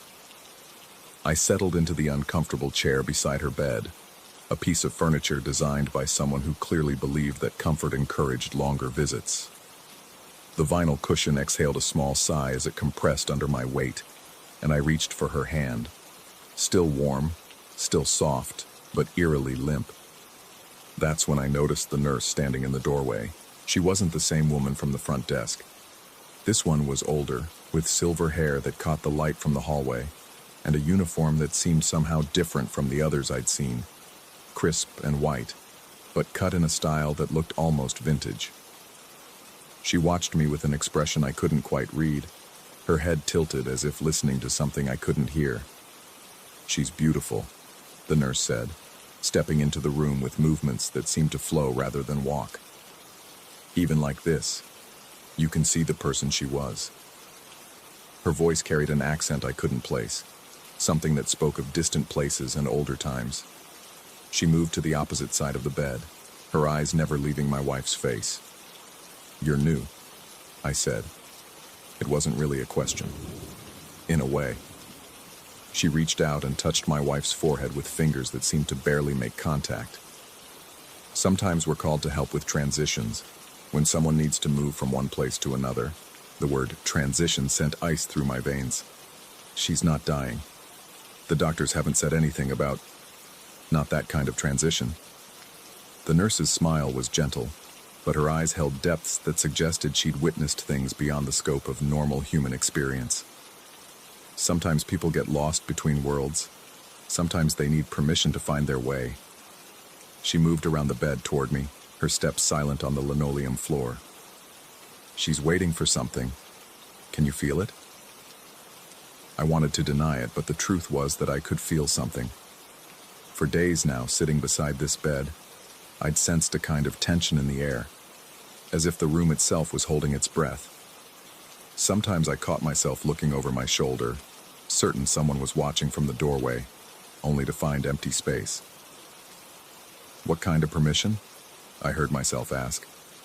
The kind only you can give. She was close enough now that I could smell her perfume, something floral and old-fashioned that reminded me of my grandmother's garden. She needs to know it's okay to let go, or to come back. Right now, she's suspended between choices. The monitors continued their electronic chorus, but somehow they seemed fainter, as if the machinery was losing its grip on the woman lying between the crisp white sheets. The nurse reached across and touched my hand, her fingers cool and surprisingly strong. "Talk to her," she said. "Tell her what you need her to know." For the next hour, I did something I hadn't been able to do since the accident. I spoke to my wife. Really spoke to her. Not just the one-sided conversations about my day or the weather, or the things happening in the world outside these walls. I told her about the future we'd planned, the dreams we'd shared, the life that waited for her if she chose to come back to it.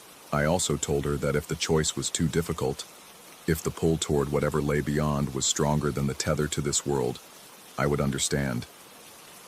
The nurse stood silently throughout, sometimes touching my wife's hand, sometimes mine, her presence somehow making the words easier to find.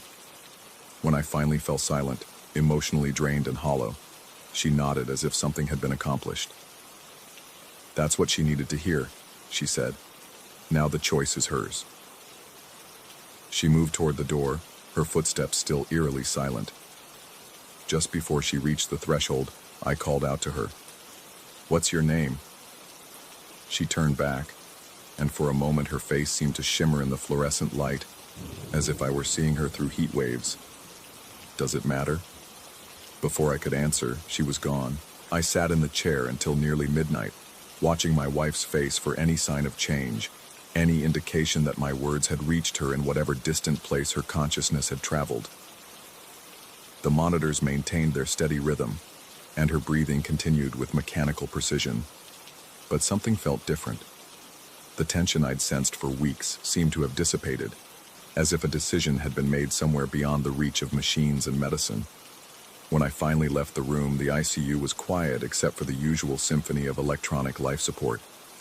The nurse's station was empty except for a different supervisor, a man I recognized from previous visits who nodded at me with professional courtesy. "How is she tonight?" he asked, his voice pitched low to avoid disturbing other patients. "The same," I said, then hesitated. The nurse who was here earlier, the older woman with silver hair, she was very helpful. His brow furrowed in confusion. "I'm sorry, but there's no one on tonight's staff matching that description. Are you sure you didn't speak with one of the day shift nurses before you left?" "No, she was definitely here. She was in my wife's room around 9:30, 10 o'clock. He pulled up something on his computer screen, scrolling through what I assumed was staffing information. "I've been here since 7, and I know everyone working tonight. There's no one on this floor who fits that description." The ice that had touched my spine earlier returned with vengeance. "That's impossible. I spoke with her for over an hour." "Maybe you dozed off," he suggested gently. "It happens more often than you'd think. The stress, the late hours. Sometimes our minds fill in gaps in ways that seem completely real." I wanted to argue, to insist that what I'd experienced was authentic, but doubt began to creep in like cold water through a crack in a dam. Had I imagined the entire encounter? Had grief and exhaustion finally caught up with me, creating elaborate hallucinations to help me process the impossible situation? But her perfume, I could still smell traces of that floral scent on my clothes. The drive home took place in a haze of confusion and growing dread. Every traffic light seemed to last forever, and I found myself checking the rearview mirror repeatedly, certain I was being followed despite the empty streets. The radio played static-filled late-night talk shows that seemed to discuss my situation in coded language, their words just unclear enough to maintain plausible deniability. By the time I reached my empty house, I'd almost convinced myself that the supervisor was right. Stress could create remarkably vivid hallucinations. The mind was capable of extraordinary self-deception when faced with unbearable circumstances. Perhaps I'd simply fallen asleep in the chair and dreamed the entire encounter. But sleep eluded me that night. Every time I closed my eyes, I saw the nurse's gray eyes and felt the cool touch of her fingers. Her words echoed in my memory with a clarity that seemed inconsistent with a dream. And underneath it all was the nagging certainty that something fundamental had changed in that hospital room. Some cosmic gear had shifted into a new position. The phone rang at 3:17 a.m. "Mr. Holloway?" The voice was crisp, professional, tinged with the kind of careful neutrality that medical personnel used when delivering significant news. "This is Dr. Patterson at Mercy General. I need you to come in immediately." My heart hammered against my ribs as I threw on clothes and raced through empty streets back to the hospital. The ICU buzzed with unusual activity for the early morning hours, nurses moving with purpose, doctors huddled in serious consultation. Dr. Patterson met me at the elevator, her face unreadable. "There's been a change," she said as we walked toward room 314. "Around midnight, your wife's neurological responses began showing significant improvement, brain activity that we haven't seen since the accident."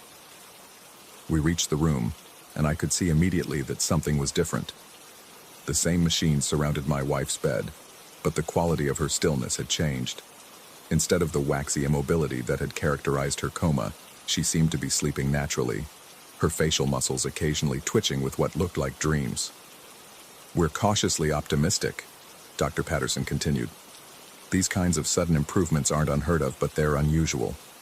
We're running additional tests, but initial indicators suggest she may be emerging from the coma." As she spoke, I watched my wife's eyelids flutter. Her fingers, which had been limp for 3 weeks, curled slightly as if reaching for something just beyond her grasp. "Did anything unusual happen during your visit last night?" the doctor asked. "Sometimes external stimuli can trigger neurological responses." I thought about the mysterious nurse, about the conversation that may or may not have taken place, about words of permission spoken in a room that might have been empty, except for my own fractured psyche. "No," I said, "nothing unusual." But even as I spoke the lie, I caught a faint trace of floral perfume lingering in the air around my wife's bed, the same scent I'd noticed on my clothes hours earlier.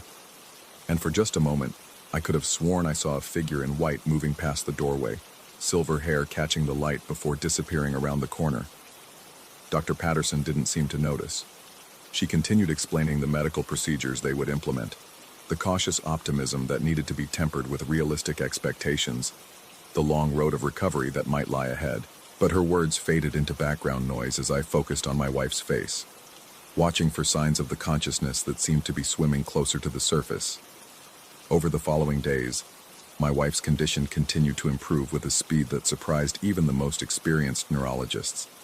She began responding to external stimuli, her eyes tracking movement, her hand squeezing mine with increasing strength. The medical team spoke of miracles and remarkable recoveries, using words like unprecedented and extraordinary to describe her progress. But I couldn't shake the memory of that night, the conversation with a nurse who may or may not have existed. Sometimes, in the quiet moments sitting beside my wife's bed, I found myself looking toward the doorway, half expecting to see that familiar figure watching from the shadows. The logical part of my mind insisted that stress and exhaustion had created an elaborate hallucination, that my wife's recovery was simply the unpredictable nature of brain trauma playing out in our favor. Yet doubt gnawed at me like a persistent ache. The perfume I'd smelled, the specific details of our conversation, the timing of my wife's improvement immediately following that mysterious encounter. These elements felt too substantial, too interconnected to dismiss as products of an overwrought imagination. 3 weeks after the incident with the nurse, my wife opened her eyes and spoke her first words since the accident. My name, whispered with a voice raw from weeks of mechanical ventilation. As tears ran down my cheeks and I called for the medical team, I caught another glimpse of movement in the doorway, a flash of white that might have been a uniform, a brief outline that could have been silver hair. But when I looked directly, the space was empty except for the excited bustle of doctors and nurses responding to the miraculous moment of awakening. No one else seemed to notice anything unusual, and I didn't mention what I thought I'd seen. My wife's recovery progressed with remarkable speed. Within days, she was breathing on her own. Within weeks, she was sitting up, engaging in simple conversations, slowly reclaiming the personality that had been lost in the mechanical limbo of the coma. The medical team remained baffled by the sudden turnaround, but focused on the positive outcomes rather than the inexplicable nature of her improvement.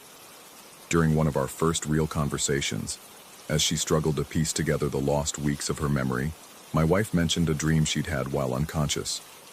"There was a woman," she said, her voice still weak but growing stronger each day. "An older woman with kind eyes. She told me I had a choice to make, that someone was waiting for me to decide. She said you'd given me permission to choose." My blood turned to ice water. What did she look like? Silver hair, old-fashioned uniform. She smelled like flowers. My wife's eyes searched mine, looking for recognition. It felt so real, like she was actually there in the room with us. Was there a nurse like that? I opened my mouth to answer, then closed it again. What could I say? That I'd had the same encounter with someone who apparently didn't exist. That the hospital staff insisted no such person worked there. That I'd begun to question my own sanity during the weeks of her recovery. Instead, I took her hand and smiled. "What matters is that you're here. You chose to come back." She squeezed my fingers with strength that increased daily. I almost didn't. It was so peaceful where I was, so quiet. But she helped me understand that some choices are too important to make alone. Months have passed since that night, and my wife has made a complete recovery that continues to amaze her medical team. We've returned to something resembling our normal life, though neither of us discusses the mysterious nurse who may or may not have facilitated her return to consciousness. But sometimes in the early morning hours when the world is quiet and shadows play tricks with perception, I catch glimpses of movement in my peripheral vision. A flash of white in an empty hallway. The scent of flowers when none are present. The sense of being watched by eyes that hold depths of experience beyond normal human understanding. I've never been able to determine whether the nurse was real or a product of psychological stress pushed beyond its breaking point. Perhaps the distinction doesn't matter. Perhaps in those liminal spaces where life and death negotiate their boundaries, reality becomes more fluid, more susceptible to the intervention of forces that operate according to different rules. What I know for certain is that my wife returned from a place where many don't, and her recovery coincided with an encounter that defied logical explanation. Whether that encounter was supernatural intervention or the elaborate construction of a mind seeking meaning in chaos, it served its purpose. Sometimes late at night, when I'm walking through hospital corridors visiting other patients in need of hope, I find myself looking for silver hair and kind eyes. Not because I want answers to questions that may not have solutions, but because I've learned that some mysteries are more valuable than explanations. And occasionally, just occasionally, I catch a glimpse of white moving through the shadows. And I know that somewhere in the space between worlds, there are still those who help lost souls find their way home. Story 14. The rope hung like a judgment from the old Douglas fir, creaking with each breath of wind that swept through the cathedral of pines. 23 years I'd been walking these trails, and I thought I'd seen everything the forest could offer up. Dead hikers who'd lost their way. Hunters who'd mistaken their own shadows for prey. Even that time when the avalanche took half the mountain and left behind a graveyard of splintered trees and silence. But this was different. The body had been removed 3 days ago. Some poor soul who decided the weight of the world was too much to carry. The rope remained, though, Standard procedure would have been to cut it down, bag it as evidence, clear the scene. But something about that particular spot made my skin crawl, made me turn away each time I approached with my utility knife. The way the shadows fell wrong beneath that tree. The way the air seemed thicker there, like breathing through wet cotton. So the rope stayed, swaying in the mountain breeze, marking a place where something had gone terribly wrong. That was Tuesday. Wednesday brought the first set of clothes. I almost missed them, would have walked right past if not for the unnatural way the fabric caught the morning light. Folded neat as Sunday laundry, placed on a flat boulder maybe 50 yards from the hanging tree. Small clothes, a tiny pair of jeans, edges creased sharp enough to cut paper, a miniature t-shirt with some cartoon character I couldn't identify, colors still bright despite the mountain dew that should have faded them. Underneath, socks rolled into perfect balls and underwear that looked like it had never been worn. My radio crackled to life before I could process what I was seeing. Dispatch calling about a lost dog near the North Trail. I stuffed the clothes into an evidence bag, told myself I'd file a report later, and spent the rest of the day chasing false leads through brambles that tore at my uniform and left me bleeding from a dozen shallow cuts. That night, alone in my cabin, I spread the clothes across my kitchen table and stared at them under the harsh fluorescent light. They were clean. Too clean. No dirt. No wear. No smell of the outdoors that should have clung to anything left in the forest overnight. The fabric felt wrong beneath my fingers, too soft, like it had been washed in something other than detergent. I told myself it was nothing, probably some hiker's laundry that had blown away from a campsite. Kids lose clothes all the time, leave them behind at rest stops and picnic areas. There had to be a reasonable explanation. Thursday proved me wrong. More clothes, this time arranged on a different boulder, deeper in the pines where the canopy grew so thick that noon felt like twilight. Another perfect set, folded with military precision. Pants, shirt, underwear, socks. All small, all clean, all wrong. I stood there in the green-filtered half-light, listening to the whisper of wind through needle-heavy branches, and felt something watching me. Not the familiar presence of forest animals.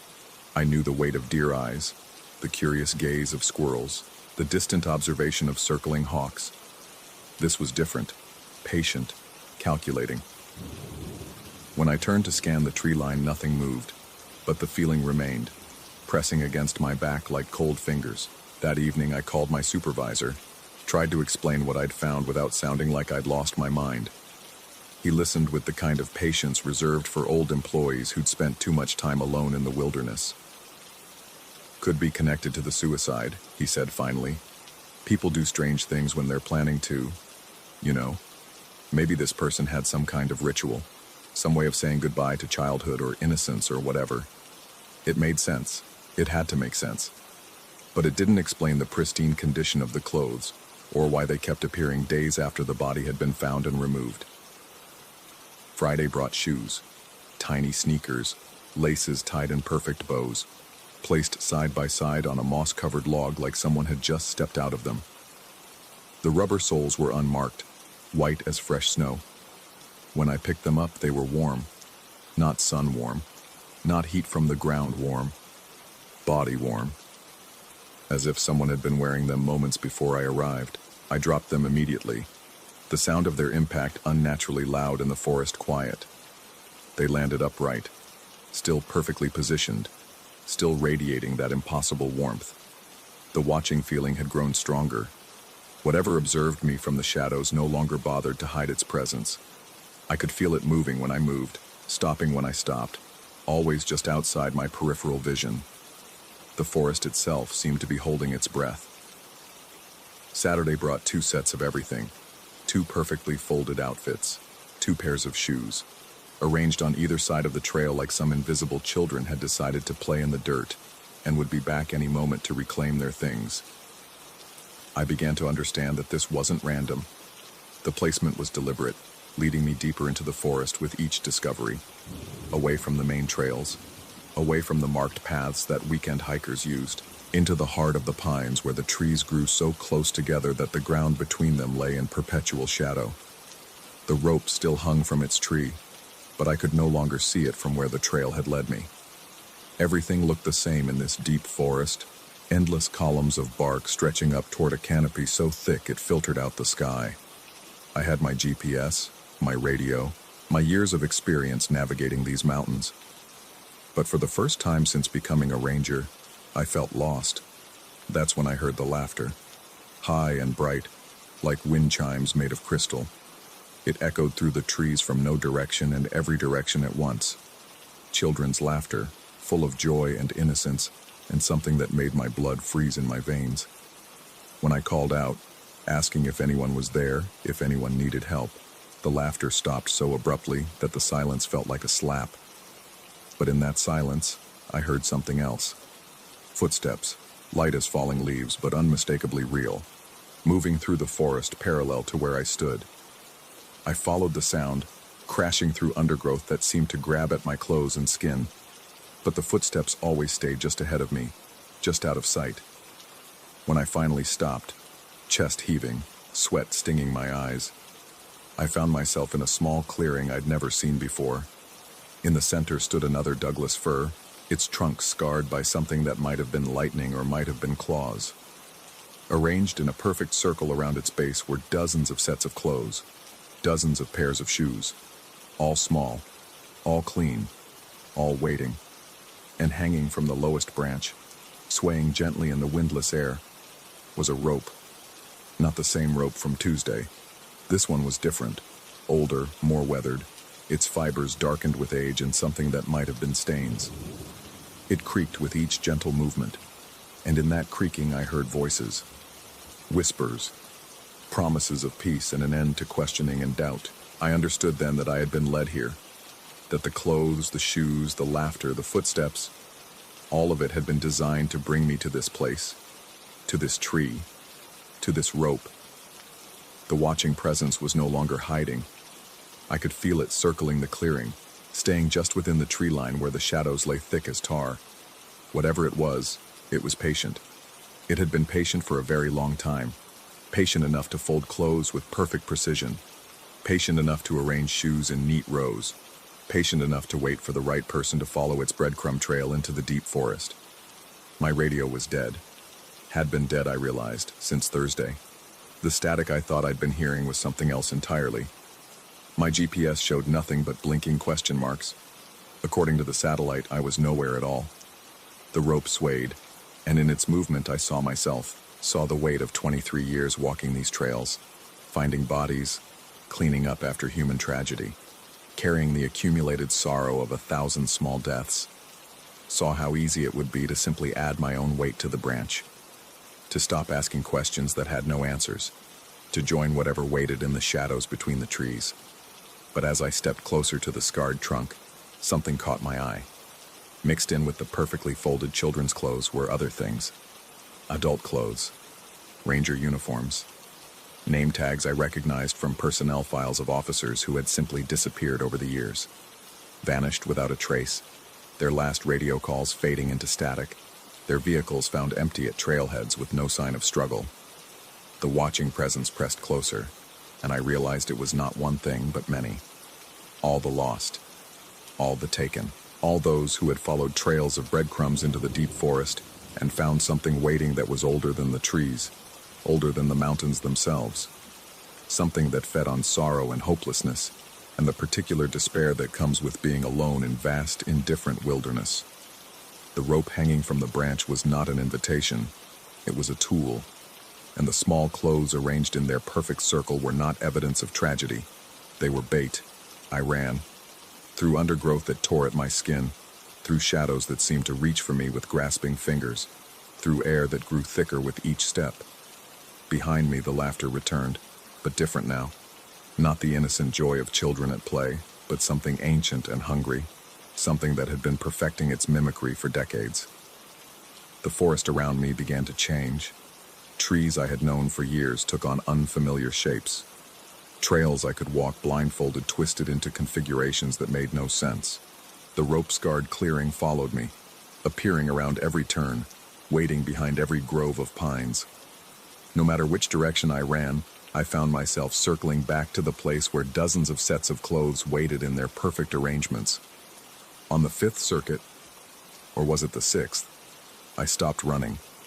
The watching presence had grown so strong that it felt like drowning in attention. Whatever dwelt in the deep forest had tired of the chase. It pressed close now, close enough that I could feel its breath on my neck, could hear it whispering promises in a language that predated words. But in that moment of surrender, my hand found the utility knife on my belt.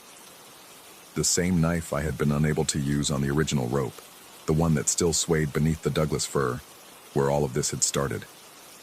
My fingers closed around the handle, and I understood what I had to do, not to harm whatever waited in the shadows. You cannot cut shadow with steel, cannot wound hunger with sharpened metal, but to break the pattern, to refuse the role I had been guided to play.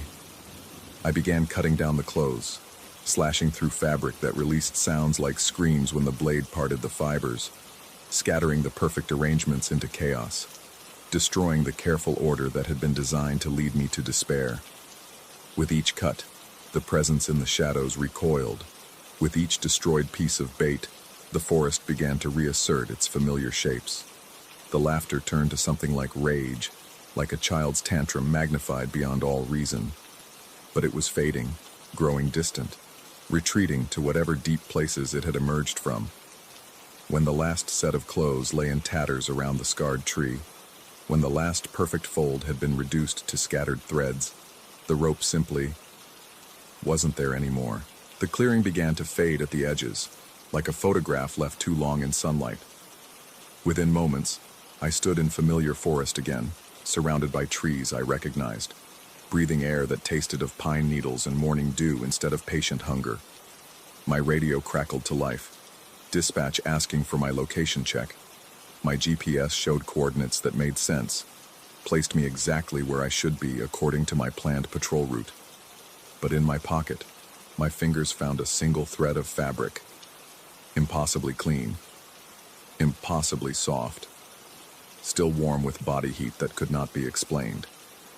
I never filed a report about the clothes or the shoes, never mentioned the clearing or the watching presence or the sound of children's laughter in places where no children played. Who would believe such things? Who would not question my fitness for duty, my mental stability, my ability to distinguish between reality and the fevered imaginings of a man who had spent too much time alone in the wilderness? Instead, I began to research. Old reports, missing persons files, unexplained disappearances dating back to when the first settlers entered these mountains. I found patterns, cycles, stories of rangers who had walked into the forest and simply vanished, leaving behind only empty uniforms and unanswered questions.